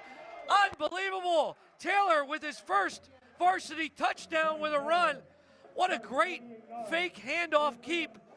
That was the same play from earlier in the game, Bobby, where Taylor decided to hand the ball off. This time he made the right decision to keep the ball. The defensive end bit inside, and Taylor ran to the outside, and man, was he gone. Joe, I know it's not much to say, but you bit on that one. You didn't even know where that ball was there. I did. I thought the running back had that, but Taylor did a fantastic job of keeping that. Got around the outside. That hole was humongous. The defensive end bit in, and nothing but green ahead, and he just went for it. So what a great first half. I can't get over this first half that this offensive team is having. Jason Roeder can be nothing but happy about his team's performance so far this half. We got a score of 30-0. What a run by Taylor. Joe, I got to tell you, I love Freedom's success. I know, I put another plug in for the basketball season, but you guys had a successful season. What else has been going on the past few years at Freedom? Well, I'll tell you what, 7 team championships in the last 4 years. Since Nate Standard took over as athletic director, we have 7 team championships: girls tennis, football, boys soccer, girls basketball, baseball, and of course, boys basketball. So, I mean, just 17 championships and many individual champions too, in swimming and tennis and rifle. And things at Freedom High School the last 4 years our athletics have just taken off. For so many different reasons, and we don't have enough time to name all those reasons tonight. But it's been, I'll tell you what, it's been a fun time to be around Freedom High School these last couple of years. Just a squib kick up the field, taken by Baker, and he gets a little room on the outside. And it looked like a face mask, so they're going to get an extra 15 yards on that play. They're at the 45, and that looked like a face mask on that one. But, yeah, Bobby, we are, like I said, the championships we've been having and the success we've been having at Freedom High School is pretty impressive, and it's been fun to be around. And even the teams that didn't win championships, their records are great, and, everything's just a good, positive vibe. And it's good to have football back. It's always starts off the season, the school year, in a positive, school environment, and we're doing that again. Thank goodness. All right, what do we have here? We got a flags on Freedom. Face mask. That's going to be that's a big one. There's still 48 seconds left in the half, so there's still enough time. I think Northampton's got to try to do something here. They can't afford to just run the ball 3 times again. They either that or they regroup in the locker room and come out and try to do something at halftime, at second half, because they do get the ball, but they do throw the ball here. Oh, what a smack! Boy, man, number 22 Fletcher is going to be came feeling up that. and really laid a hit on him. A.J. Fletcher read that out and came up and just really laid a great tackle on the little out on that. We got trips to the left here. We got 25 seconds left. He runs to the left. He's going to keep that. He's got some running room. Cuts into the out. He does get a nice little gain there. First down. Gets the ball to the 30-yard line. They do have all their timeouts remaining, and they're going to take it, try to get some points on the board, and I don't blame them. So yeah, they're going to go for it here, and going back to Freedom High School's success in the last couple of years, we are going to have Mr. Laporta, the principal, come up at halftime and talk to us about some of those exact things about what's going on at Freedom High School. Mr. Laporta is in his 14th year, in his final year as principal of Freedom High School, and we want to make sure he leaves on a high note. and make sure we get him a few more championships. But he's going to come up at halftime and talk to us about how he feels about the game, and he certainly is involved in athletics at Freedom. He's at every single game on the field, involved. Very encouraging and motivating to the students and the coaches. So he does a great job at Freedom as a principal and as a supporter of athletics, no doubt. Nate Stanner's also down there, our athletic director. He's down there on the field. All right, Joe, we got 17 seconds left, and it looks like they still have a couple timeouts, right? So Freedom's defense needs to step up here. Yep, he's going to roll off here to the right again. He's got it open. No, nobody's open. He's going to keep it. He throws it away. Good decision. I'll tell you what, Freedom's defensive backs are doing a nice job of covering everything on that. And, there was nothing to throw, and I think he did the right decision there of throwing the ball away with 10 seconds left. Save a timeout. Maybe you can get something right. Maybe this way, if they run up the middle a little bit, they do have a timeout left. Joe, at this point, Northampton just wants to get rid of that goose egg. They don't want to go into the half with a 0 in there. So, and I do like Kerbacher trying to extend the play, moving around, and making something happen, because that's what he's best at. He's going to throw the ball deep downfield, and nobody there but a black and yellow shirt. McCormick defensive. He probably should have caught that, but he let that go. 5 seconds left, I think McCormick should have grabbed that one. He was right there, but just decided to let that fall. But with 5 seconds left, I think you try to pick that. But that's all right. He's a young player. He's a sophomore, and Coach Roeder will definitely talk to him about that. So we have a timeout by Northampton, and they got one more opportunity to throw the ball up. But Kerbacher will probably try to extend the play, do some running around, and then maybe get some guys in the end zone and try to throw something up here for their Hail Mary. So what a first half, 30-0, Freedom High School on the scoreboard. What a beautiful night to be out here. A full moon, Bobby. We got a full moon staring right down here at us, and the facility looks beautiful. The management, the BASD leadership with the virus, and everybody's following the rules, and everybody in mask and staying 6 feet apart. I just cannot say enough about the leadership at the BASD, all the way from the top to Dr. Roy as our superintendent, and all the way down to our athletic directors and our workers that work the games. Just do a fantastic job of leading us in the right direction and doing things right. So here we go. We got 3rd down and 10 with 5 seconds left. I'm expecting some kind of Hail Mary here.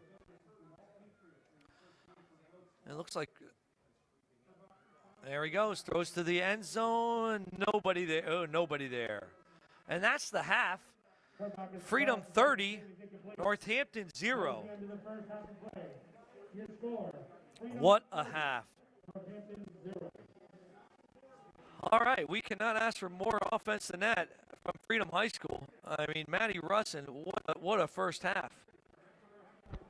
Yeah, Joe, these guys just look like a well-oiled machine out there. A couple flags, which could have hurt us, but I think we countered and made up for those flags.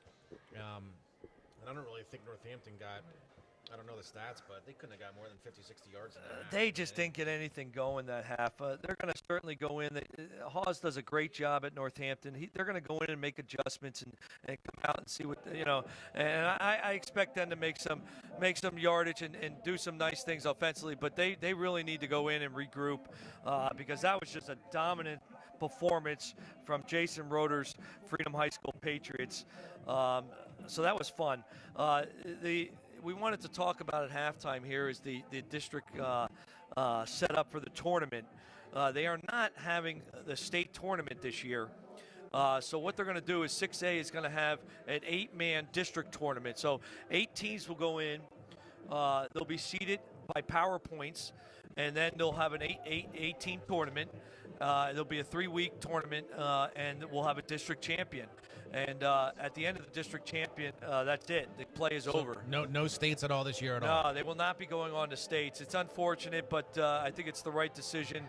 Again, the PIAA has made that decision. I think, again, they do a great job of leading us, and that's what they decided to do. And I'm in support of that. I don't think it's smart to go outside the state or outside the area of the Lehigh Valley, outside the district, and play other teams. So, so they're going to have a district tournament only.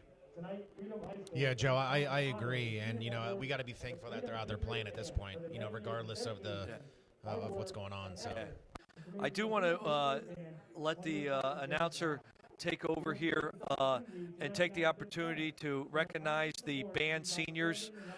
So we're going to pass it on to them and let the seniors be recognized, and then we'll come back with Mr. Laporta. So let's just put the microphone out here and let Greg DeStasio announce our seniors. College to major in social work. Jaden Brown is a member of the flute section and fife and drum corps. She's accompanied by her parents Corey and Alicia Brown and her sister Sydney. She plans to attend a 4-year college.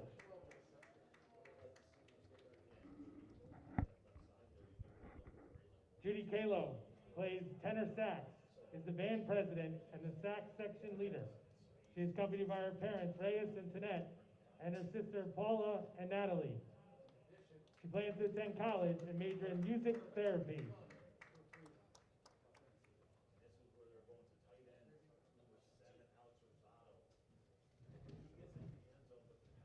Lozado Del Pazzo plays bass drum in the drum line. He is accompanied by his mother, Ismania Aldana. He plans to attend Full Sail University to major in film. Jonathan Favretto plays trumpet and is the trumpet section leader. He's accompanied by his parents, Chris and Rebecca Favretto. He plans to major in biology and then transfer to a medical school. Luke George plays trombone and is the low bass brass section leader. He's accompanied by his parents, Rhonda and Tom George. He plans to study music education at Millersville University.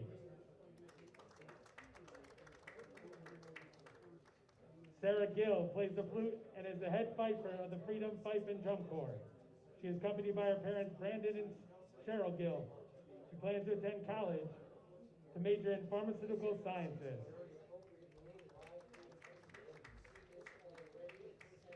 Katie Harper plays flute and is the flute section leader. She is accompanied by her parents, Kim and Tom, and her sister, Allie.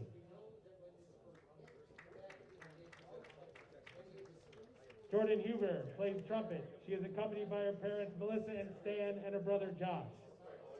She plans to attend a 4-year university majoring in mathematics or business.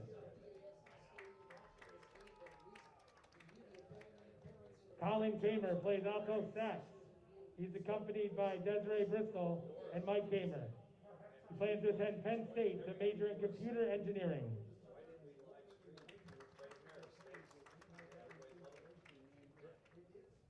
Tanner Kleintop plays trumpet. He is accompanied by his parents, Scott and Karen Kleintop. He plans to attend Penn State University.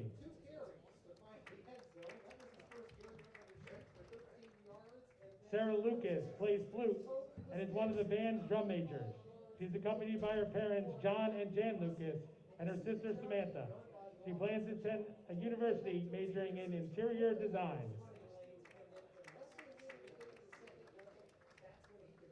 Eric Mann plays trumpet. He's accompanied by his parents, Carl and Amy Mann. He plans to attend a 4-year college to study engineering.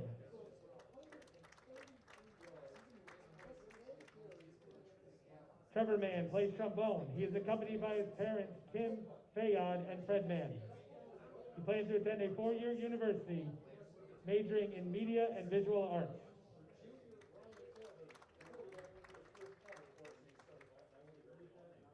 Caitlin Marakovitz plays tenor sax and is the band treasurer. She is accompanied by her parents, Rich and Leanne Marakovitz. He plans to attend DeSales University's Physician's Assistant program.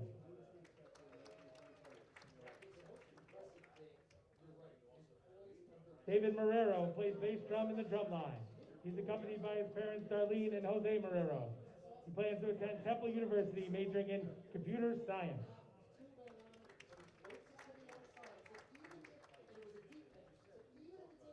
Janice Murphy is a member of the Honor Guard and plans to attend Northampton Community College to study psychology.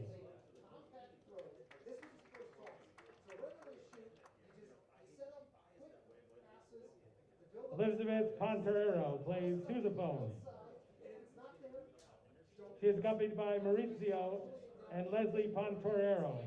She plans to attend college to major in nursing.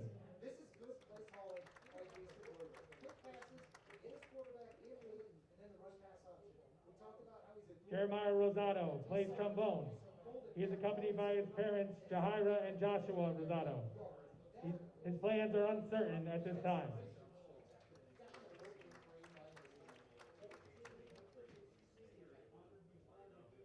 Nicole Spazziani is a twirler and co-head twirler. She is accompanied by her parents, Maggie and Adam Taylor. She plans to attend Temple University to major in nursing and be a member of Temple's dance team.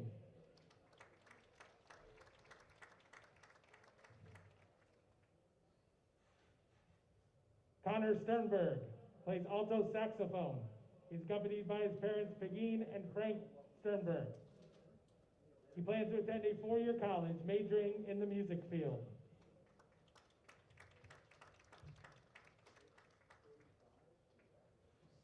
Thomas Stroll plays trombone. He is accompanied by his parents, Wendy and Robert Stroll. He plans to attend Northampton Community College in the fall to pursue a degree in computer science.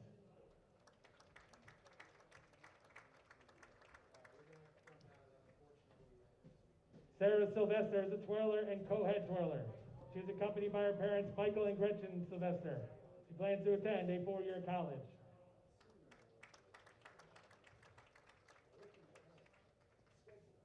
Jillian Wyerbaugh plays alto sax and is a member of the Fife and Drum Corps and is the band secretary. She is accompanied by her parents, Chad and Michelle Wyerbaugh. She plans to attend Bloomsburg University to major in deaf education.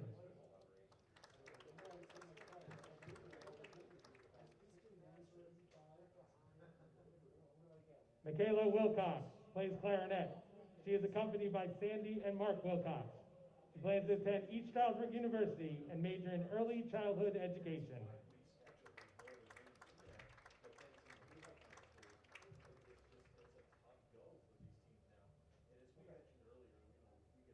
Ladies and gentlemen, the Freedom Patriot Band, graduating class of 2021.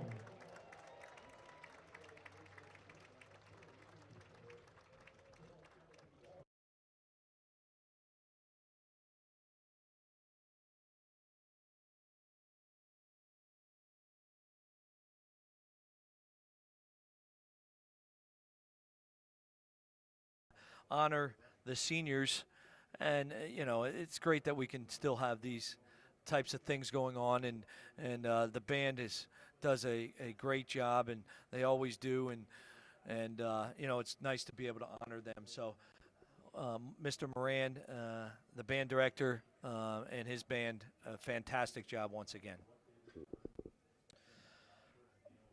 We're going to have, hopefully Mr. Laporta works his way upstairs to talk with him a little bit.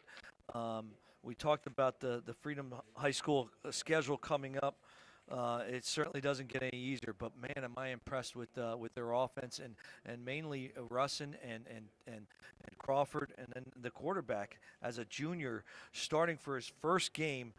Brian Taylor is just really composed and making some really good decisions out there. I saw maybe one bad decision where he handed it off and should have kept it, but other than that, I'll tell you what, he is doing some really nice things out there.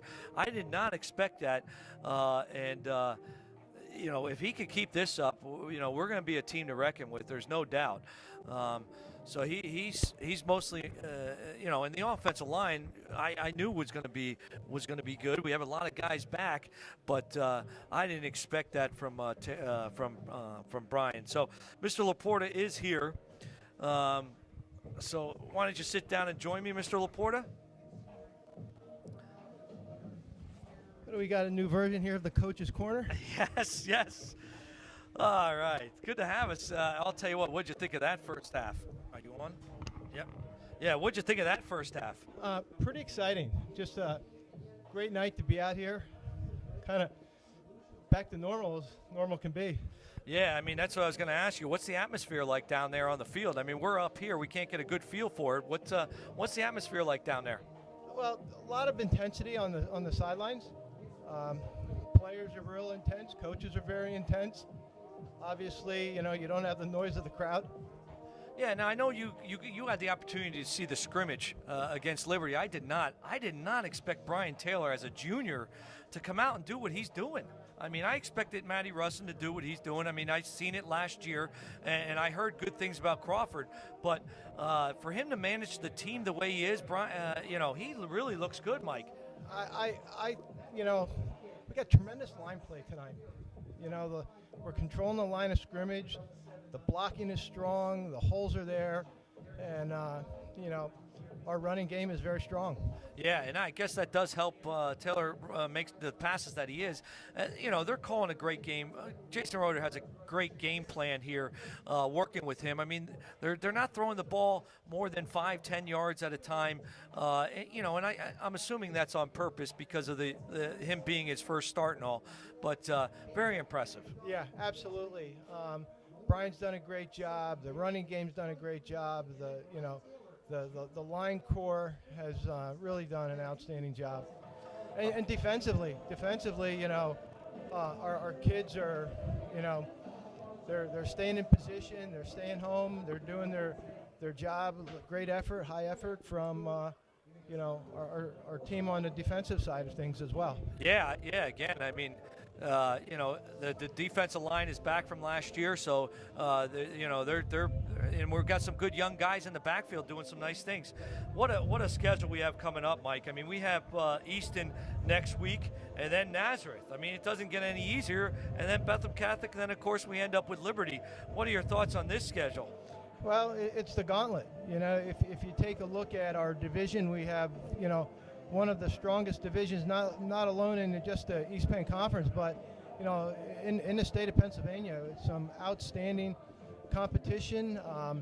You saw the score. The last score I heard, Nazareth was up on Bethlehem Catholic, so they're going to be a really strong opponent. Easton has tremendous tradition that they bring, whether they're playing with the Ghosts in Cottingham or they're coming here playing us. A lot of tradition. Yeah, I mean, Easton and Nazareth are ranked in the state right now in top 10. So, and those are our next two games. But I'll tell you what, I don't know the way the offense is running and the runs and then the passing. I think, we'll see what happens. But we are looking really good offensively and defensively. Absolutely. Very proud of our kids. Very proud of the work that they put in the postseason. Very different. A lot of virtual communication with our team and our players were extremely dedicated throughout the entire shutdown that we experienced through this pandemic. And I'm very proud of our players. I'm very proud of our coaches, and our school has done everything the right way.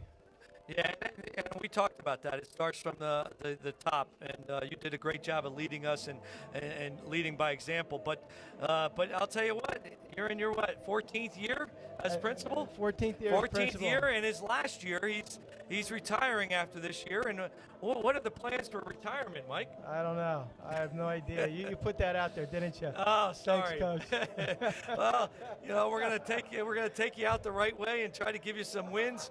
And but I'm sure you're gonna do a lot of golfing.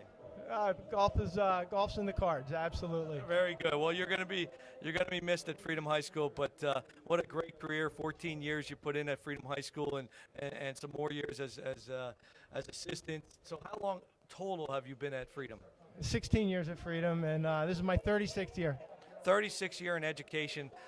He was also a former wrestling coach at Liberty and also at Muhlenberg. Correct. I was the head coach at Muhlenberg. Yeah, and it helps to have those types of principals or athletic directors that have been there, done that, have been a coach. They know what their coaches are going through. And what's Jason Roeder going through right now, you think? Jason is going through staying with the game plan. You know, we have a whole half of football to play. We got to stay with the plan and make sure that we keep our energy level up, our effort level up, and you know, put some more points on the board. Yeah, Jason certainly is not going to slow down. He's not going to let his team have a lapse. You know, he does a great job. I was even saying earlier that, you know, when Freedom goes in at halftime, they always make such great adjustments. The coaching staff is usually right on cue. But I know Jason won't slow down. But, again, a 30-0 halftime lead. Jason doesn't smile very often, especially with that mask on. But he's got to be pleased with the performance of his team tonight. We had a couple lapses on special teams. We got to clean that up. But other than that, I don't really see, you know, many mistakes out there. Yeah, the penalties. You know, you had the personal foul there at the end of the first half, the face mask penalty.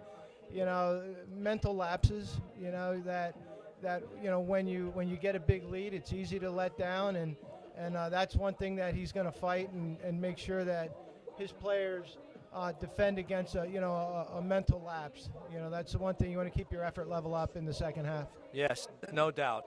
And but hey, thanks for stopping up. I know you got a lot to do down there, but thank you for stopping up and talking to us.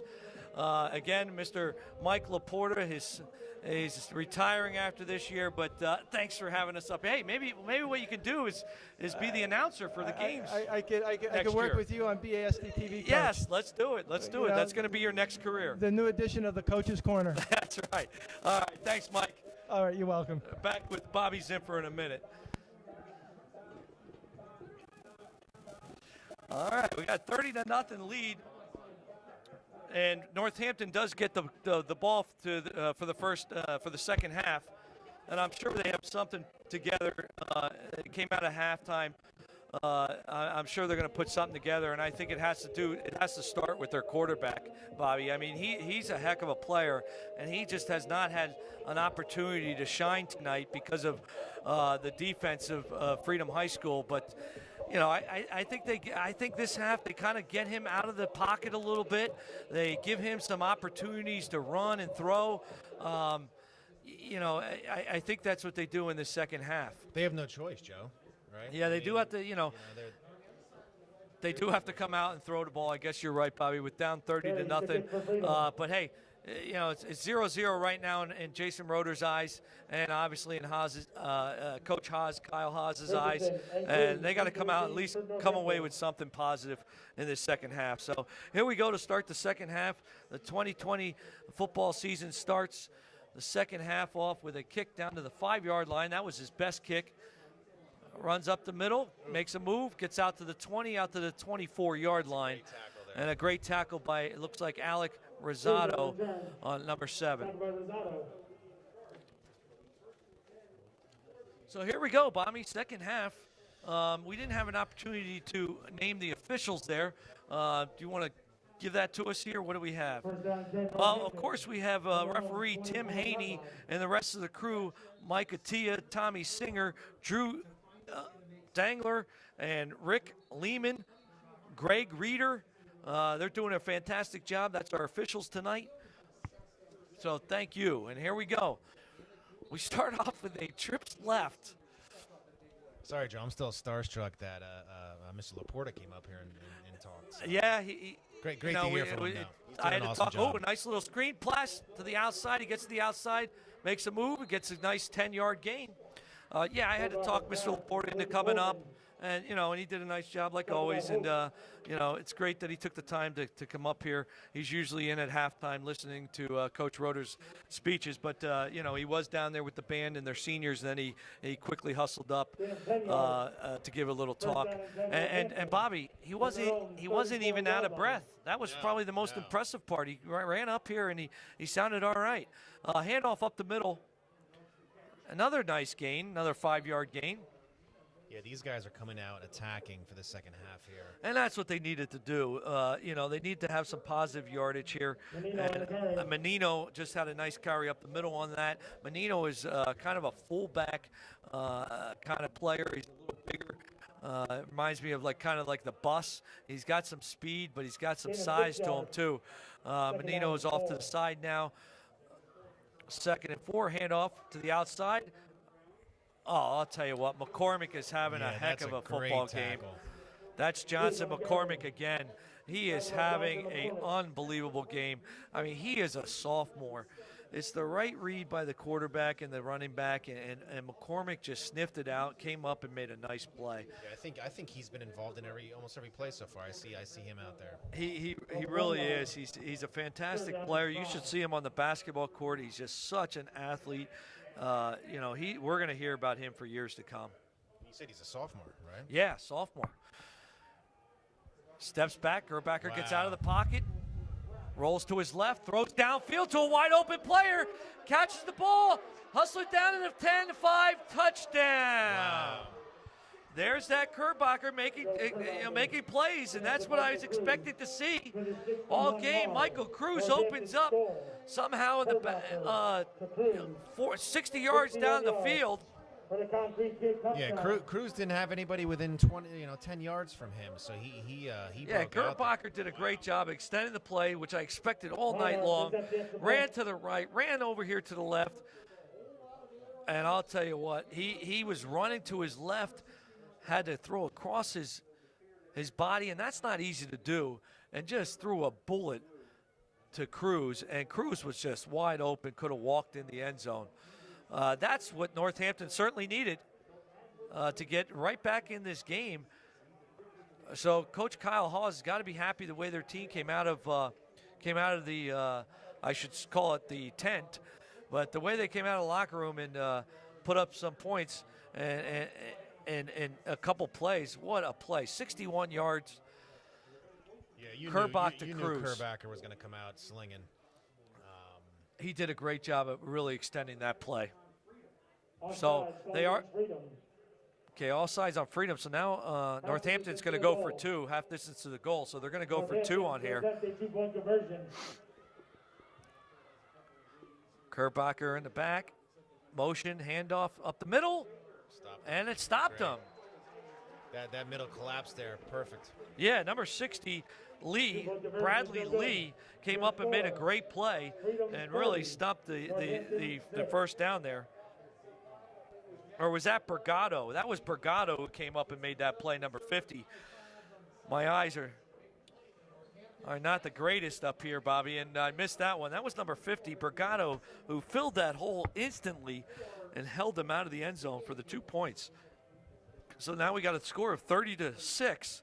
Let's see if they do something fancy here. I think Coach Roeder will have her team ready for an onside kick. You never know. But Gerbacher really, that's what I expected to see out of Gerbacher. Those the scrambling, the extending of plays, and then when they extend plays like that, receivers are going to open up down the field. I mean, you can only cover guys for so long, and that was a perfect example of what happens when the quarterback scrambles, and that's why that was one of the keys of the game, of trying to contain him in the pocket, and that time they just did not contain him.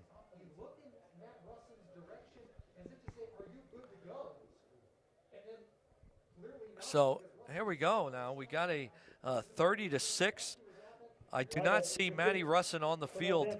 The guys back are Fletcher and Crawford, and usually Russin is back there, so I think he is still out. I don't know if you could see him on the sideline, Bobby, and what's going on there, but I thought it was just a cramp and he'd be ready to go, but obviously not. And Fletcher gets the run, and he's not easily brought down, but brought down at the 19-yard line, 18-yard line. And let's see if Russin comes out. Do you see him on the sidelines, Bob? Right here. No, yeah, he's still down here talking to the trainers. So yeah, so either it looks like he's grimacing a little bit. So it looks like that cramp is still in that leg there. So. yeah, he might be done. He's trying to roll it out, but it just doesn't look good. So he's on the sidelines, and let's see how that works out. I mean, Crawford certainly can hold his own out there.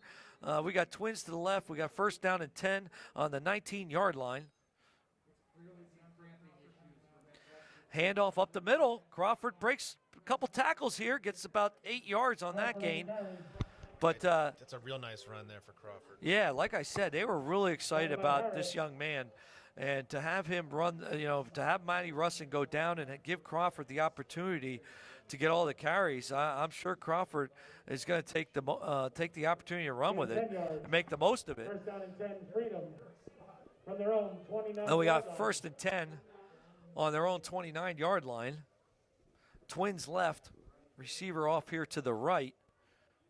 Shotgun position, throwing the ball. He's going to air one out here. Up top, has a guy open. Oh, we have a flag. What a great throw, though. It was perfectly thrown. It could only be caught by the receiver, and he was actually well covered. Hoke went down the field, but it looked like the Northampton guy might have grabbed him there at the end. Yeah, I couldn't tell there, Joe. It was close, but he. Yeah, I mean, that was good coverage, but what a throw. I mean, we've been waiting for him to air one out, and he certainly did it there, and it wasn't a bad throw. Yeah, it looks like they're calling offensive pass interference. Pass interference. Yes. Okay. Little push off there to try to get a step ahead. I did not see that, but obviously they did. We have an offensive foul on that. I just did not see that, but obviously one of the officials did and made that call and brought the ball way back. Coach Roeder is not happy with that call. Yeah, that's going to hurt there. But Bobby, that throw was a pretty nice throw. I mean, he threw it to the outside where it should be. Only the receiver can have a chance to catch it. He's got an arm. Yep. Handoff up the middle with Crawford, and nothing there on that one. Crawford on the carry. I'll tell you what, we got to give some shout-outs to this offensive line who is just doing an outstanding job down in the trenches. Frank Cherick, number 53, Braylon Moore, offensive lineman, he's out there. Juan Feliciano, he's out there. Jake Schwinn, who's been starting for a couple years now. This might be his third year starting. So we do have some experience out there on the offensive line, and they're certainly, owning the line of scrimmage. We got second and 24 on the 15-yard line. Another nice throw. Good defense. Incomplete. That one skied a little bit on him. Yeah, Hoke little wanted contact a on flag that. there with the contact. They certainly did, but I don't think there was enough there to make that call. But he certainly was looking for it. Well, Northampton's coming out with some energy here. Third down and 24 on the ball on the 15-yard line. 8 minutes and 55 seconds left in the third quarter. And Northampton, if they can get a stop here and get another score, you never know. You got Twins left, wide receiver to the right. Blitz coming, a little hitch pattern to McCormick. Nice little hitch, 10-yard hitch. Nice little move to the outside. Gets a couple extra yards. Gives us some room to punt the ball. Johnson McCormick made a nice catch and run there. I'll tell you, that was a shoelace tackle there, because if not, he was gone. Wide open. He was gone. 13 yards. Fourth down and 11. Fourth and 11, and Freedom High School is going to punt. Freedom. Richardson deep to receive for Northampton.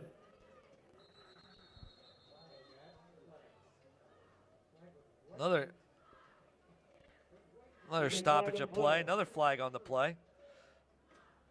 Looks like something's in his eye. Preidler out there. Looks like something might have flew in his eye or something.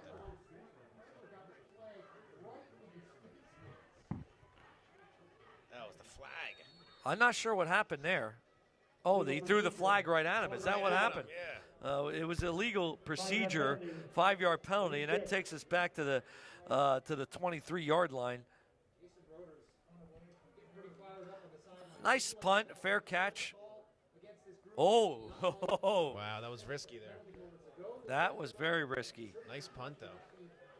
Richardson made a nice play on that, but boy, he had to leave his feet to make that catch, and that would have been devastating if he would have not came up with that. And Freedom was right there. They swarmed on that, and they would have had that fumble. Good thing for Northampton that he did make that catch, as he had to leave his feet to make that. So we got first down and 10, ball on the 40-yard line with 7:59 left in the third quarter. And so let's see how Northampton. Oh, another good run up the middle. Another first down, 12-yard gain. Menino on the carry. Yeah, Menino. Menino, yes. I think you said it before. He looks like Bus out there. Yeah, the right? Bus with Little another bulldog. good run up the middle. Oh, we have a player down for Freedom. Another cramper. Not sure of the number on that, Bobby. Can you catch that number? Somebody's down with a cramp. It looks like a calf. It's like number 9. Number 9. Espinosa. Espinosa. Jeremiah Espinosa. He's a tight end and a linebacker for the team. Yeah, and it looks His like brother, it's a leg cramp, his too. Yeah, we got a 30-6 lead here, and Northampton's definitely got the momentum. They did some nice things there on the last drive, and that first run looked really impressive.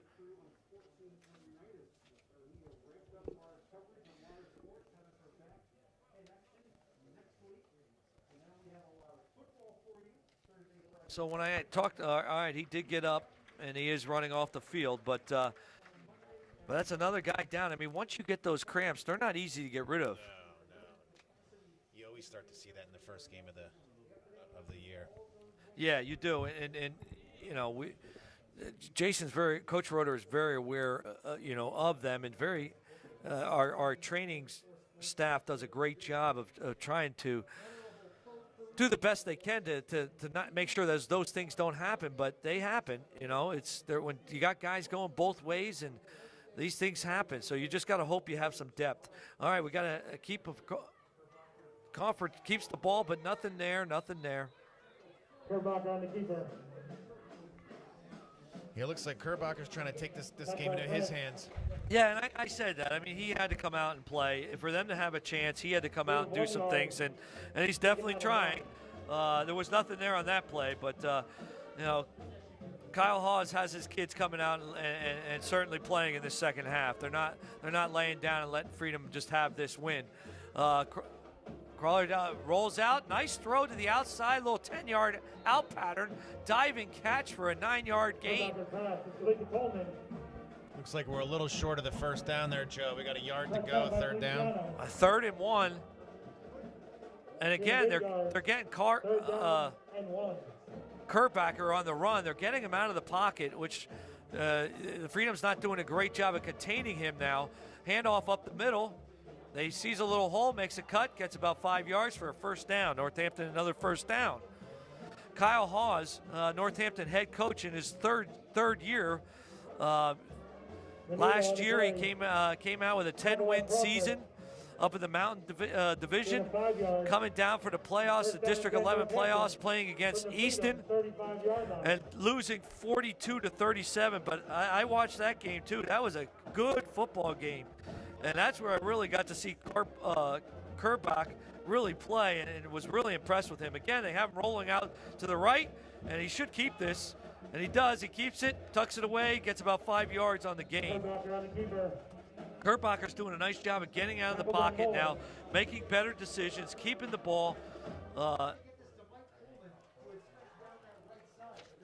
He was looking for the receiver down the field. There was a guy running down the sideline, but our defense, Freedom High School's defense, is doing a great job of covering the wide receivers, because there was just nobody open there. So I think he made a nice play. And then what happened last year after Northampton beat Easton, they went on to play Catasauqua and beat them 63-0. 63-0. 63-0 at the Thanksgiving Day. But another handoff up the middle for a first down. Yeah, Northampton went on to beat Catasauqua 63-0. Now that's you're an alumni from Catasauqua, aren't you? Yeah, and that's always an important game. But wow, 63-0. Yeah, and that's why Coach Hawes and Northampton were so excited. Coming off of that tough game with Easton, and then kicking some butt in Thanksgiving, they were really excited about this game tonight. And in second half here, they're finally showing some life. Play off the Cruz, hand off the Cruz up the middle. Man, we had him in the backfield. Yeah, they had a little nice misdirection play on that for Cruz, and he came back and got some nice yards on that. We got 2nd and 2 on the ball on the 17-yard line with 5 minutes left in the third quarter. 2nd down and 2. Northampton scrimmaged Emmaus before this game, and I do know that they did share the film. Another handoff. No, Kerbach keeps it up the middle. Might have got the first down, about a 3-yard gain. Looks like another first down for Northampton. But I know they did get a scrimmage in versus Emmaus and Freedom and Liberty scrimmage, and they did have the opportunity to share the huddle tape. We have another player down. Medical staff comes back out onto the field. Looks like Feliciano.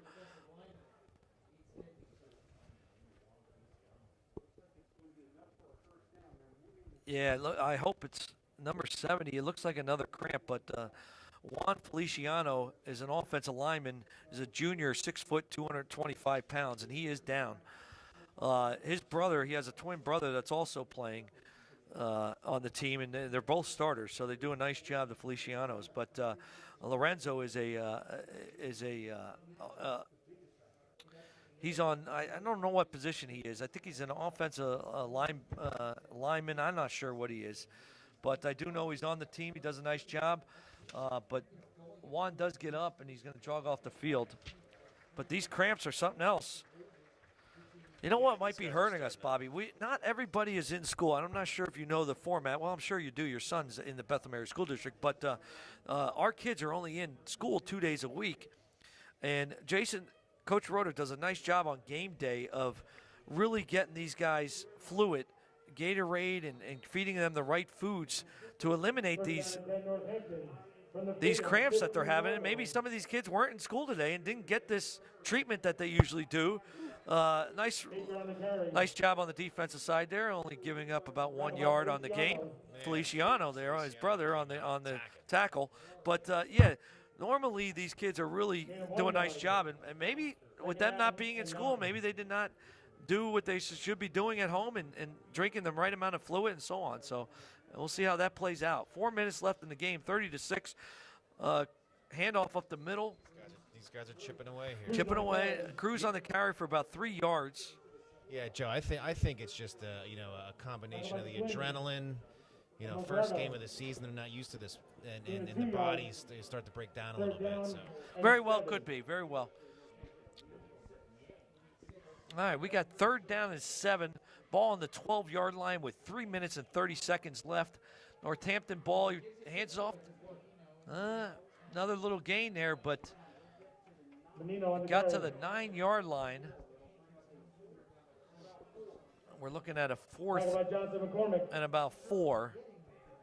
It's a no-brainer. They're going for this, right, Joe? 4th down. They have to. There's no doubt they're going for this, and I would suspect that Kerbacher's going to have the ball in his hands to make that decision. He's going to have an option to either throw the ball or run the ball.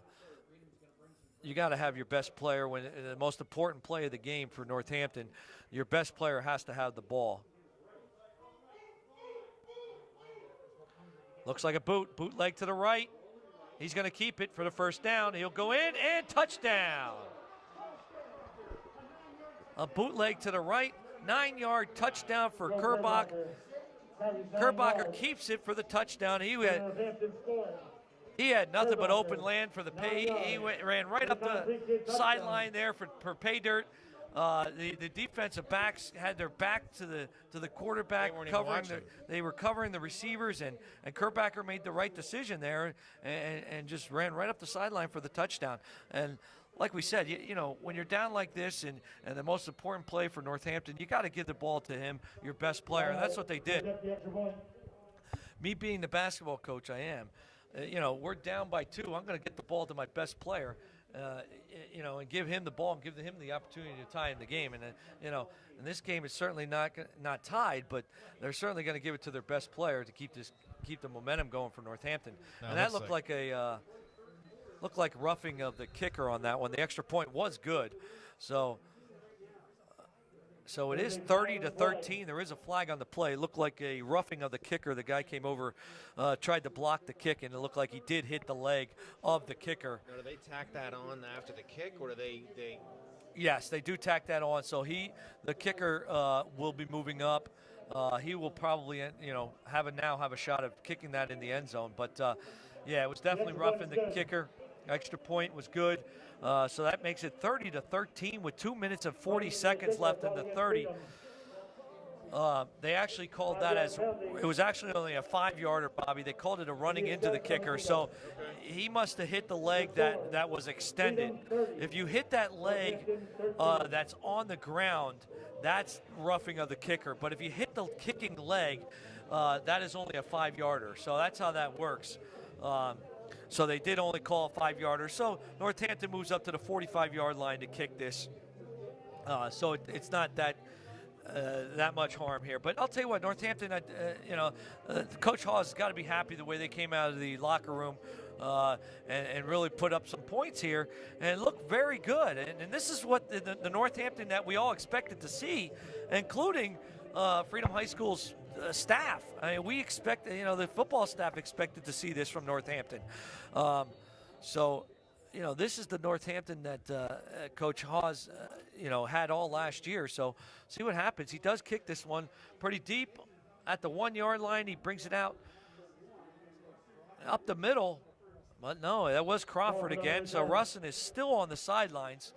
And you know, he's also our leader. You know, Crawford is a good running back, but Matty Russin was there all last year. He is our leader. He's our senior.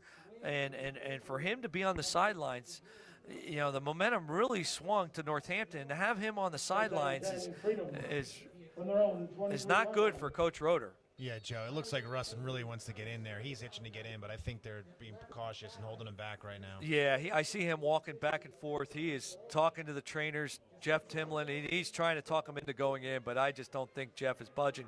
Handoff up the middle to Crawford, and that's that play, Bobby, that read play with the quarterback in the defensive end. That one he handed the ball off, and again, the defensive end was totally coming down the line of scrimmage and made that play very easily with only a gain of 1 yard.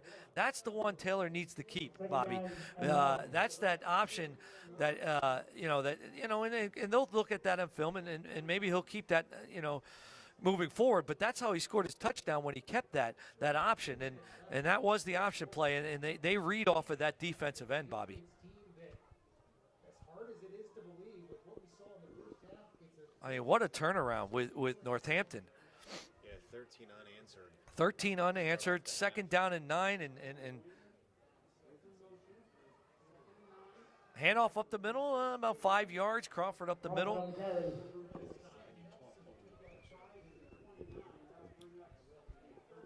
That brings up a 3rd and 4. Ball on the 24-yard line. So a 3rd and 4 here. They got the whole playbook open here. They could throw one of those little hitches they've been throwing. They can hand the ball off on that option. They can do anything they want here.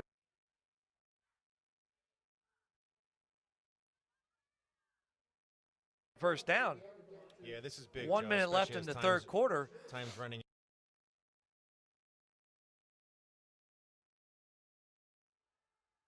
Got a little out pattern, not open.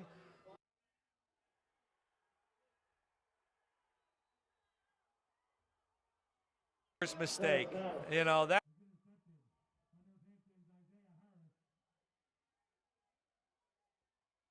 There, that.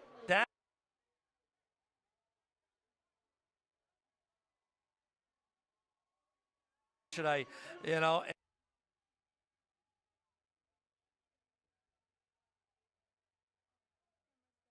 knocking it down, but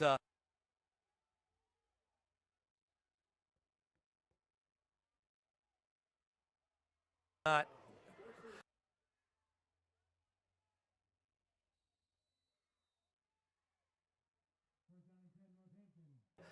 No, we just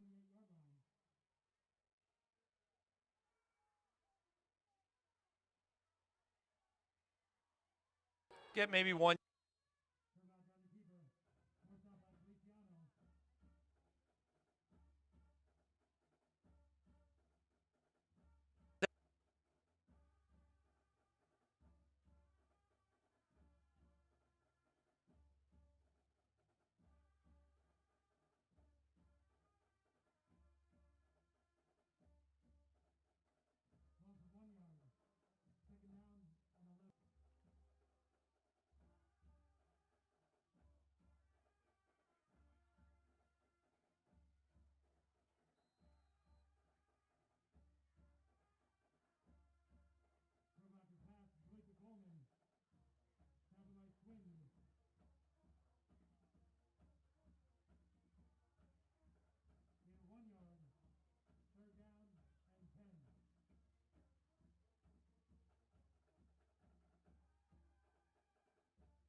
All right, we got ourselves the fourth quarter here. 30-13, Freedom High School on top.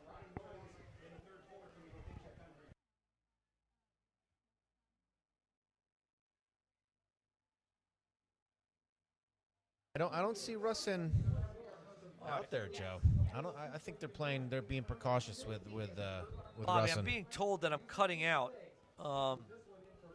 Why don't we switch microphones here so I can do the play-by-play and you can add your comments on this microphone. I got a text message that I'm cutting out. Handoff up the middle. No, keeps the ball. Nice catch. Oh, he is wide open. Time to put those and afterburners A.J. on. Fletcher all the way down to the 25-yard line. What a catch and run.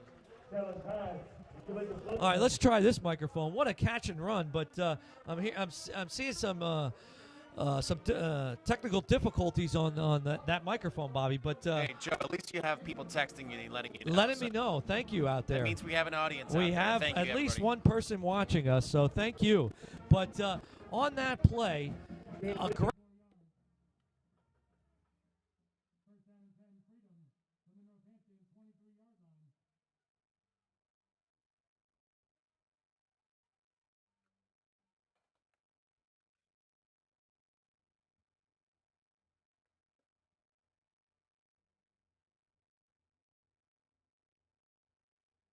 Crawford up the middle, nothing there. the whole station was down. Crawford on the carry. There's a flag in the play. I don't know if it's still down.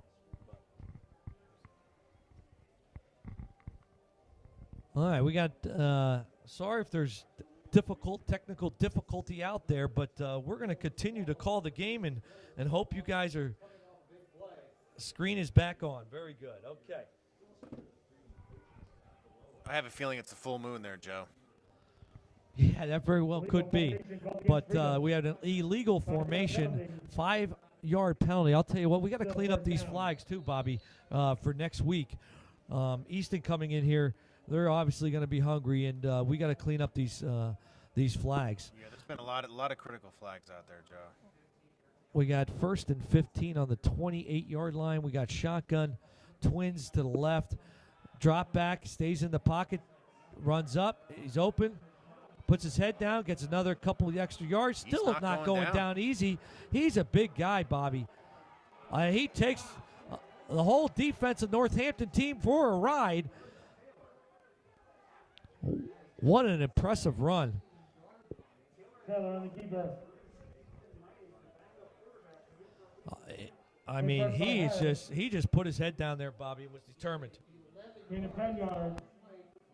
2nd down and 5. Yeah, I heard.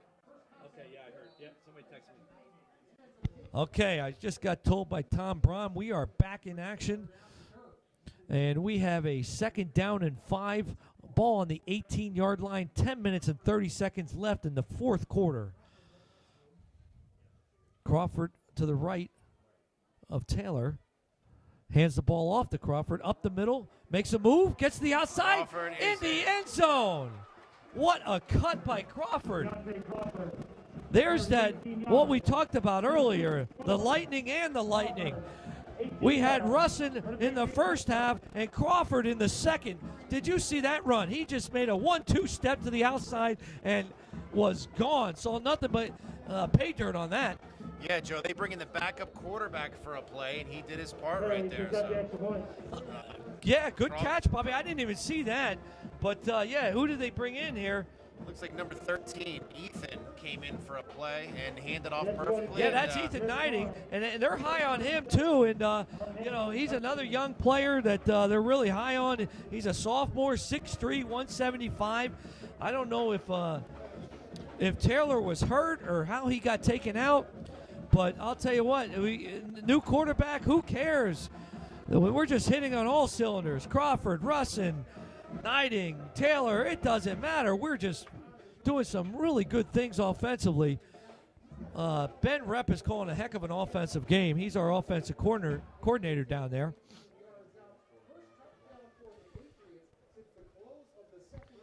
Yeah, this is going to be a big stop here, Joe. Momentum just shifted. Back to Freedom side, so. All right, I just got told we have an audience of 2. Somebody else is watching us. They say we are back in action here. And we just had another great Freedom High School touchdown, 37-13. I'll tell you what, it goes back to that missed touchdown by Northampton. They really had the momentum there, Bobby. And their quarterback was scrambling, made some things happen, came around here to the left side and did not see that guy in the end zone open. And, you know, lucky for Freedom that he did not. But and then having to give the ball back to Freedom's offense, and they're just hitting on all cylinders. Kick a little short there at the 20-yard line. Northampton jumps on it at the 24-yard line. Northampton ball.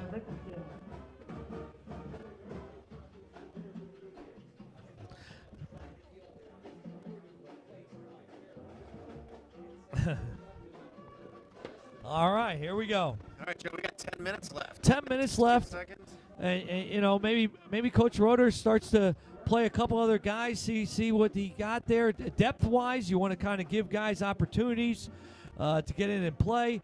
But, you know, there's still 10 minutes left in this game, so he can't be going crazy.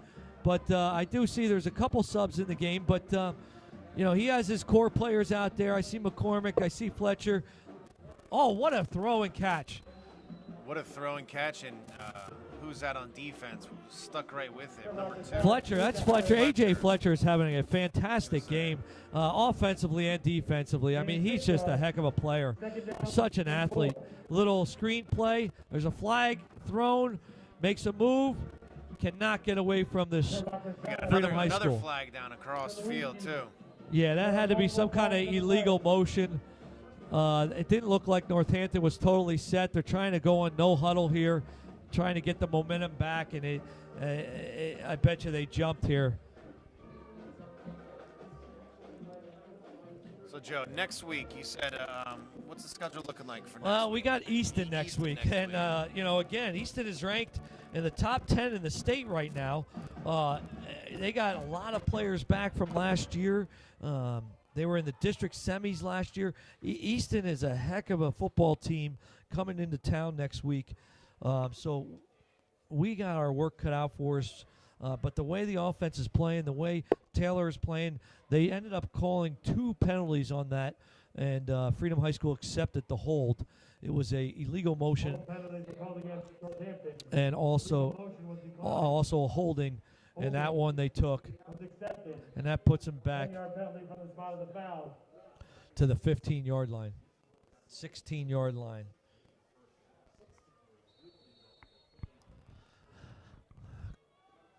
Kerbacher on the run, runs up the middle. He's got some room, makes a nice move to the outside, runs out of bounds at the 30. That was a big missed tackle. I think, who is that, number 8? Yeah, he came up. Johnson McCormick's been having a heck of a game, but he did whiff on that one. Kerbacher's doing a much better job of using his legs in the second half here, and that's his game. And I'm surprised he didn't do more of that in the first half. But I get, you got to credit Freedom High School for containing him. You got trips right here. We got a 3rd and 6, Joe. This is big. 3rd down and 6. He's scrambling. All right, he's got some guys open here. He's airing one out. He's got 2 Freedom players there, and they knocked it down. Hoke on the play, knocks it down. Good defense. Herbacher did a nice job of scrambling and buying some time there, and then threw the ball up. 4th down and 6. Yeah, Joe, Hoke was all over that. That was just like that drill you were doing with the kids the other day with grabbing the ball at the highest peak. Yeah, I mean, right? Hey, we were out there the other night coaching a 6th grade flag football team, and yeah, we were doing that exact drill where I was throwing the ball up and having the receivers and the defensive backs trying to get the ball at the highest point. So important for a wide receiver. A little line drive punt. That is going to be, he couldn't. Hoke picked it up at the 40 and got to about the 45-yard line. But yeah, those types of drills of catching the ball at the highest point is so important at every level, but especially the high school level. If you can catch the ball at the highest point, you got a chance of getting some of those jump balls. Joe, we got the ball at the 45. We're in pretty good field position here. This could sort of put the dagger in there if we could score here. Yeah, I think what we do here is we run the ball, take some clock off, and then we and we get a score and punch one more in and call it a night. But I certainly hope that we do some runs here and get that clock moving a little bit. But speaking of that 6th grade flag football team is undefeated. Bobby Zimfer next to me here is the defensive coordinator of that team.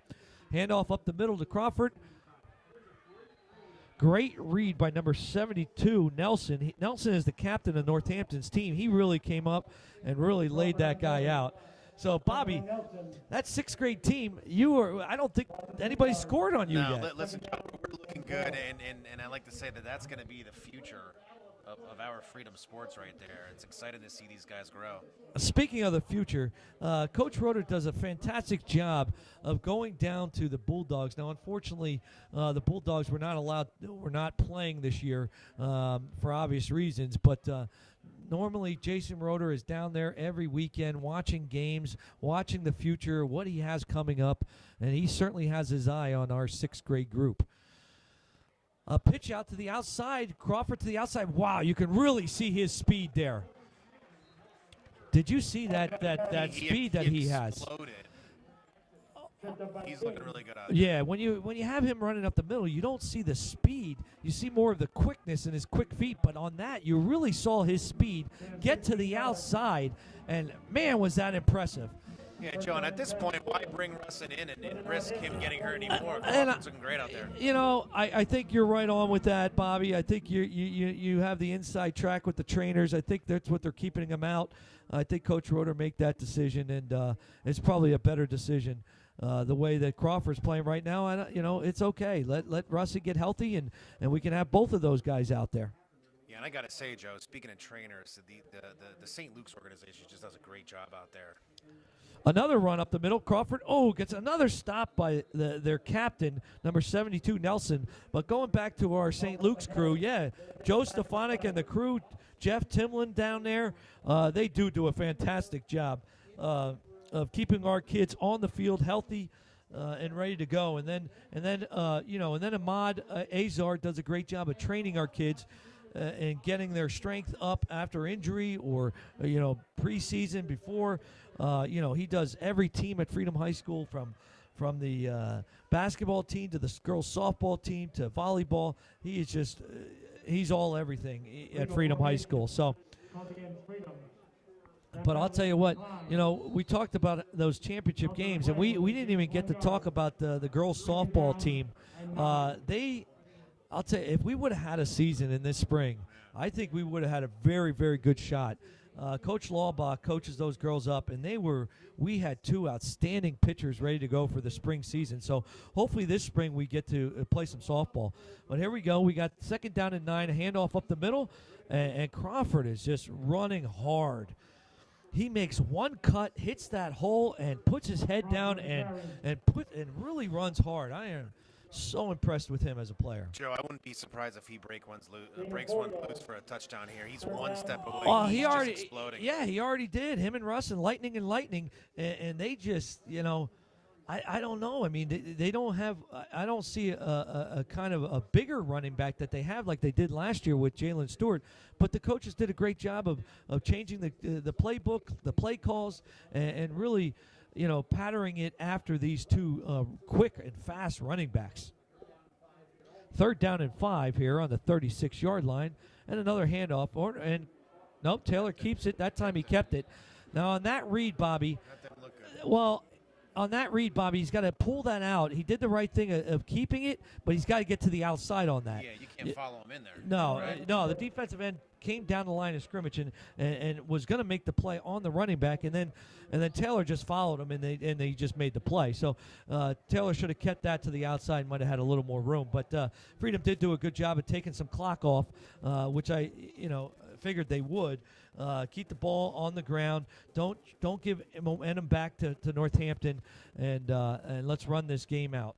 But going back to our softball team, Michelle Lawbach did a fantastic job. And we were all looking forward to the spring season, and we just didn't have it. And Coach D'Amico and the baseball team was loaded, and we could have had opportunities to win both baseball and girls softball. We had an opportunity to win 2 championships.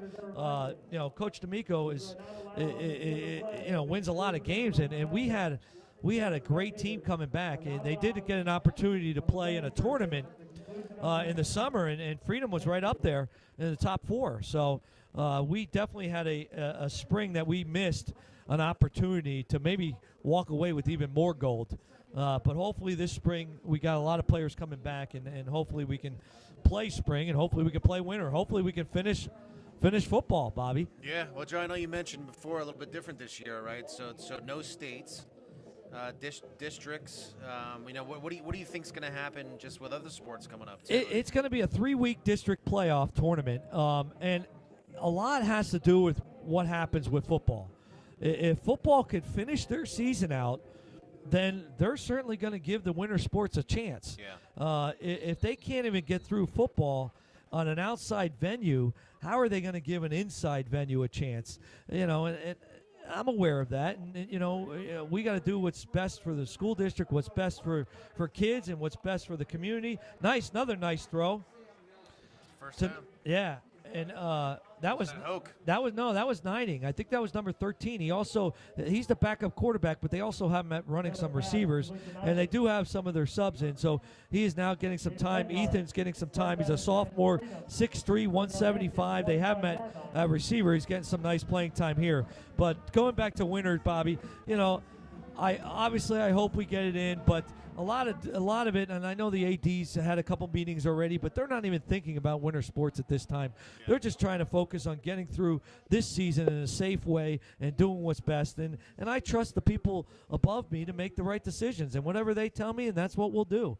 Well, I got to tell you, Joe, just from what I've witnessed so far here, you guys are doing a great job with protocols and making sure that everybody's safe. So. Oh, no doubt. There's expectations, and I know that some parents weren't happy with all the expectations and procedures, but we followed them, and we're getting through this, and we're having a great night of high school football, and who would ever thought that we'd be here? So, we're here, and we're enjoying it, and Freedom's winning. And Freedom's winning it, so we're really enjoying it. 37-13. We got 5 minutes left. We got second down and 8 to go. Ball on the 23-yard line, and we got a couple subs in.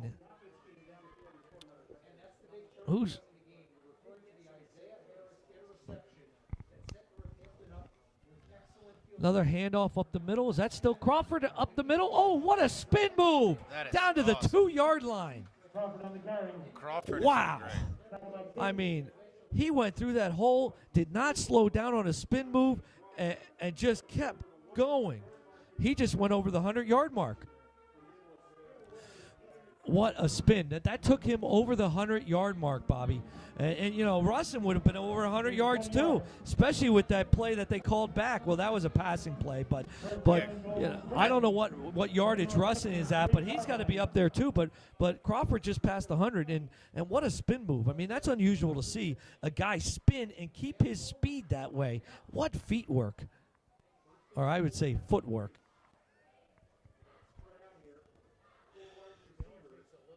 Another handoff to Crawford to the outside and gets into the end zone. Figured you'd reward him for that touchdown. Cuts it to the outside.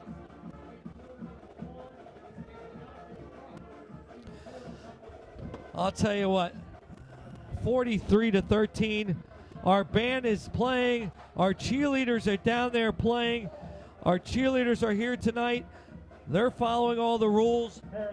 Coach Beshammer is down there with her varsity squad. We got a couple seniors out there. We have 2 seniors, it looks like, on the squad.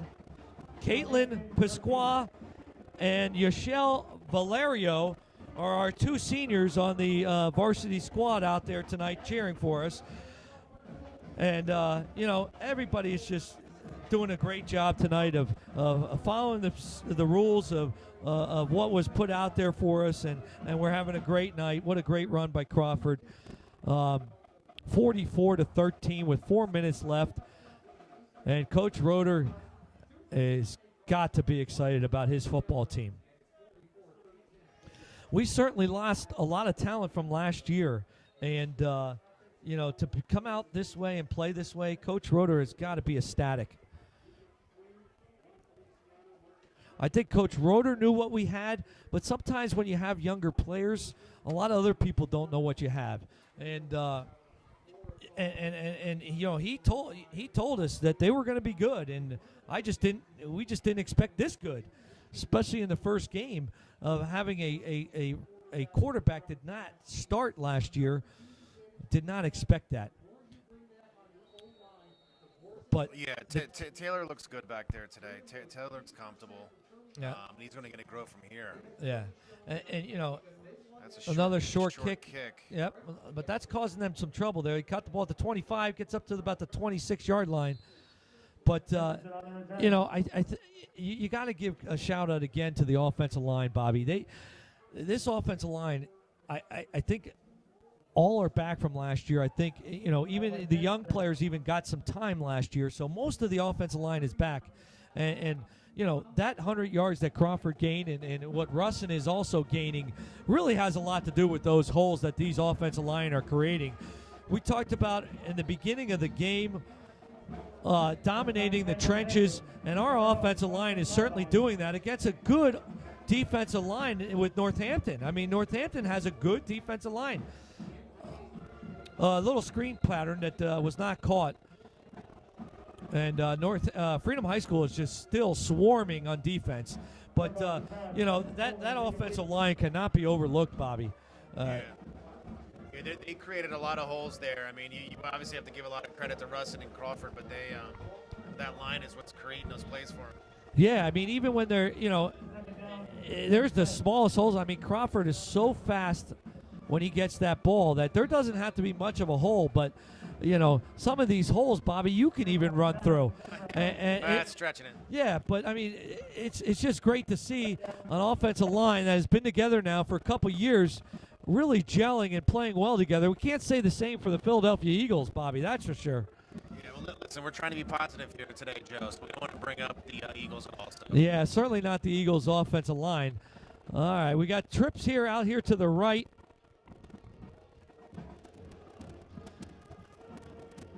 Nice ball. Throw it down and out. Oh, another fumble. But Northampton keeps the ball.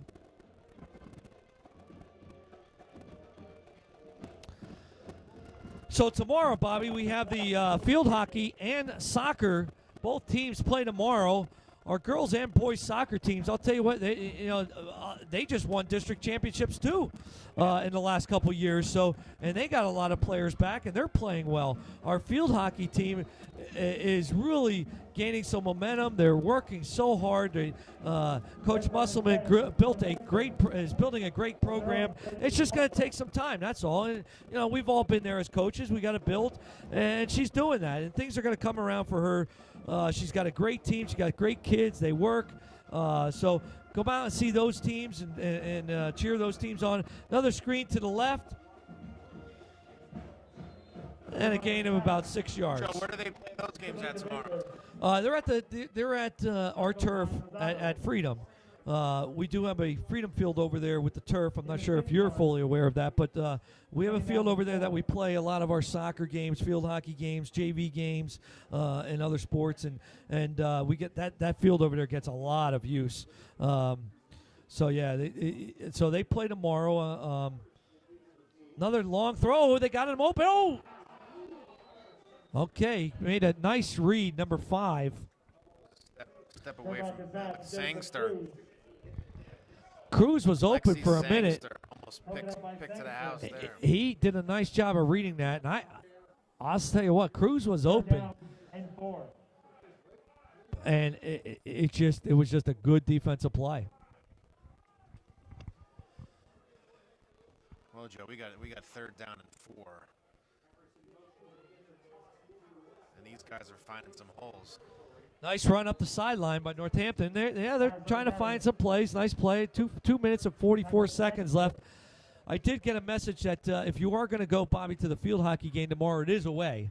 So just make sure you're aware of that. I know you were going to go see them play. It is away tomorrow. But we got a 1st down and 10, ball on the 40-yard line with 2:40 left in the game.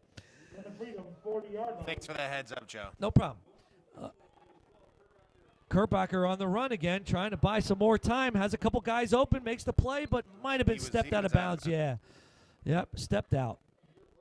Tell you what, Kerbacher is making a lot of headways. He is, and it looks like he almost has to, because I don't know if they're not blocking for him or what, but he has Freedom High School guys in his face most of the night. And Crawford's doing the best he can of scrambling and making things happen, but, he certainly can't do everything. They need some other guys to step up on Northampton, and Coach Hawsey will find those other players, and they'll step up. They're going to be a good football team. First game jitters or whatever. Crawford stepping back, a little screen pattern. He's got an opening here. He's at the 30, at the 25, down at the 22-yard line, pushed out of bounds.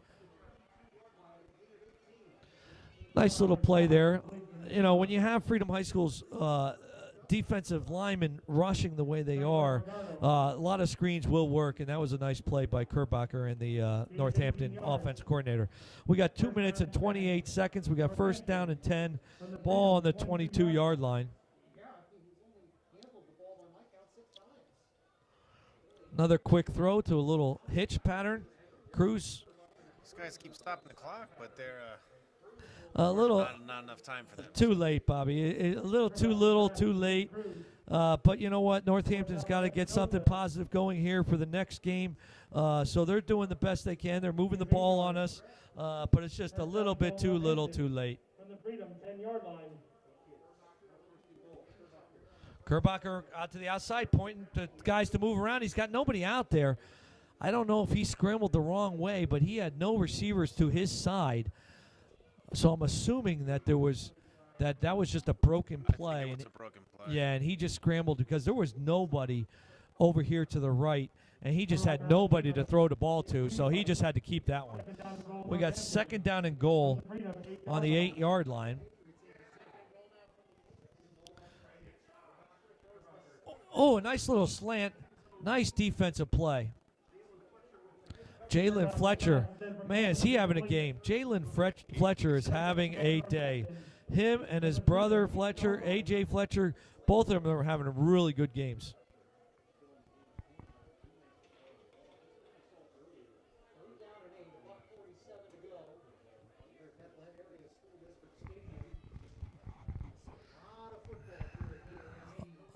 Burhacker runs to the left, runs to the right, scrambling, does a little high step, does a stiff arm, and out of bounds at the 2-yard line. So our defense all over these guys. Yeah, Joshua Rula pushed him out. And yeah, he just has nowhere to go on that. And again, he's trying to point guys in the right direction, and he's trying to scramble around and make something happen. He looks like the old Randall Cunningham scrambling Randy, doing the little jump stop there or whatever that was with his feet. But he's trying to make something happen. A minute and 38 seconds left. Fourth down and 3. Scramble to the left. He has a guy open. Just throw it out there, and he got him. Oh, nice hit, but he was in. Yeah, he got in. Barely. I'll tell you what, Fletcher came up and really laid a smackdown. Jalen Fletcher is only a sophomore, and he just came up and laid a smackdown on him. But it did look like he was in the end zone, and they get that touchdown that they were looking for. A nice little pitch and catch out there. He did catch the ball at the goal line, but boy, did Fletcher come out and lay a smack on him. I felt that one. Oh, he's only a sophomore. His brother A.J.'s the senior, and Jalen's the sophomore. Oh, a block. No, how did he get that away? Another running into the kicker, but I don't know how that even got through there. 44, Northampton 20. We got a score of 44-20, so Northampton can at least be excited about putting up some points on the board in the second half. And Kerbacher really get going here. He did some really nice things in the second half, and that's what he needs to do. He needs to make things happen with his legs, and he certainly did that in the second half, but just not enough versus Freedom. I mean, that one the opportunity that they had, that Northampton had when Freedom threw that interception, that was the big opportunity, and they just didn't make the most of it. That was the time where they just didn't execute. That was the one where the guy was open in the end zone and didn't hit him, and they just that was their opportunity right there. They had all the momentum, and then Freedom got the ball back, and they went in and scored, and the momentum shifted. And we all know momentum plays such a big part in high school sports. We always talk about that in basketball. And it plays big in every sport, and momentum, especially, you go into the playoffs like we did last year as a basketball team going into the playoffs. We didn't beat Allen in the regular season, and two times we played them. We didn't beat Easton. We didn't beat Liberty. And going into the playoffs, we came out and played that Allen game, and we had all the momentum in the world going into that game, coming off of the first game that we played Stroudsburg and just really dominated in that game. And we had so much momentum, and just it rode right through the playoffs and into the district final game. So, break free here. He's at the 40, gets to the 45-yard line, is finally pushed out of bounds. Crawford again on the return. He is all over the place. Coach Roeder was right on this call.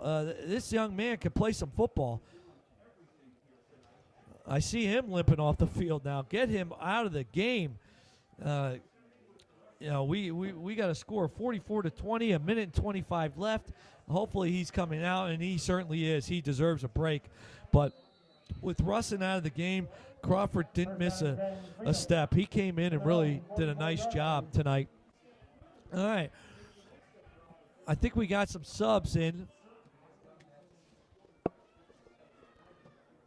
I think Niding's behind the center, hands the ball off.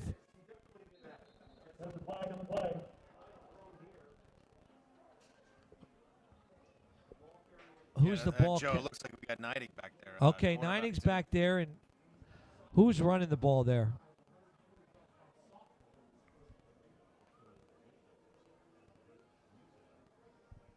Another flag. That one was against Northampton, 5 yards.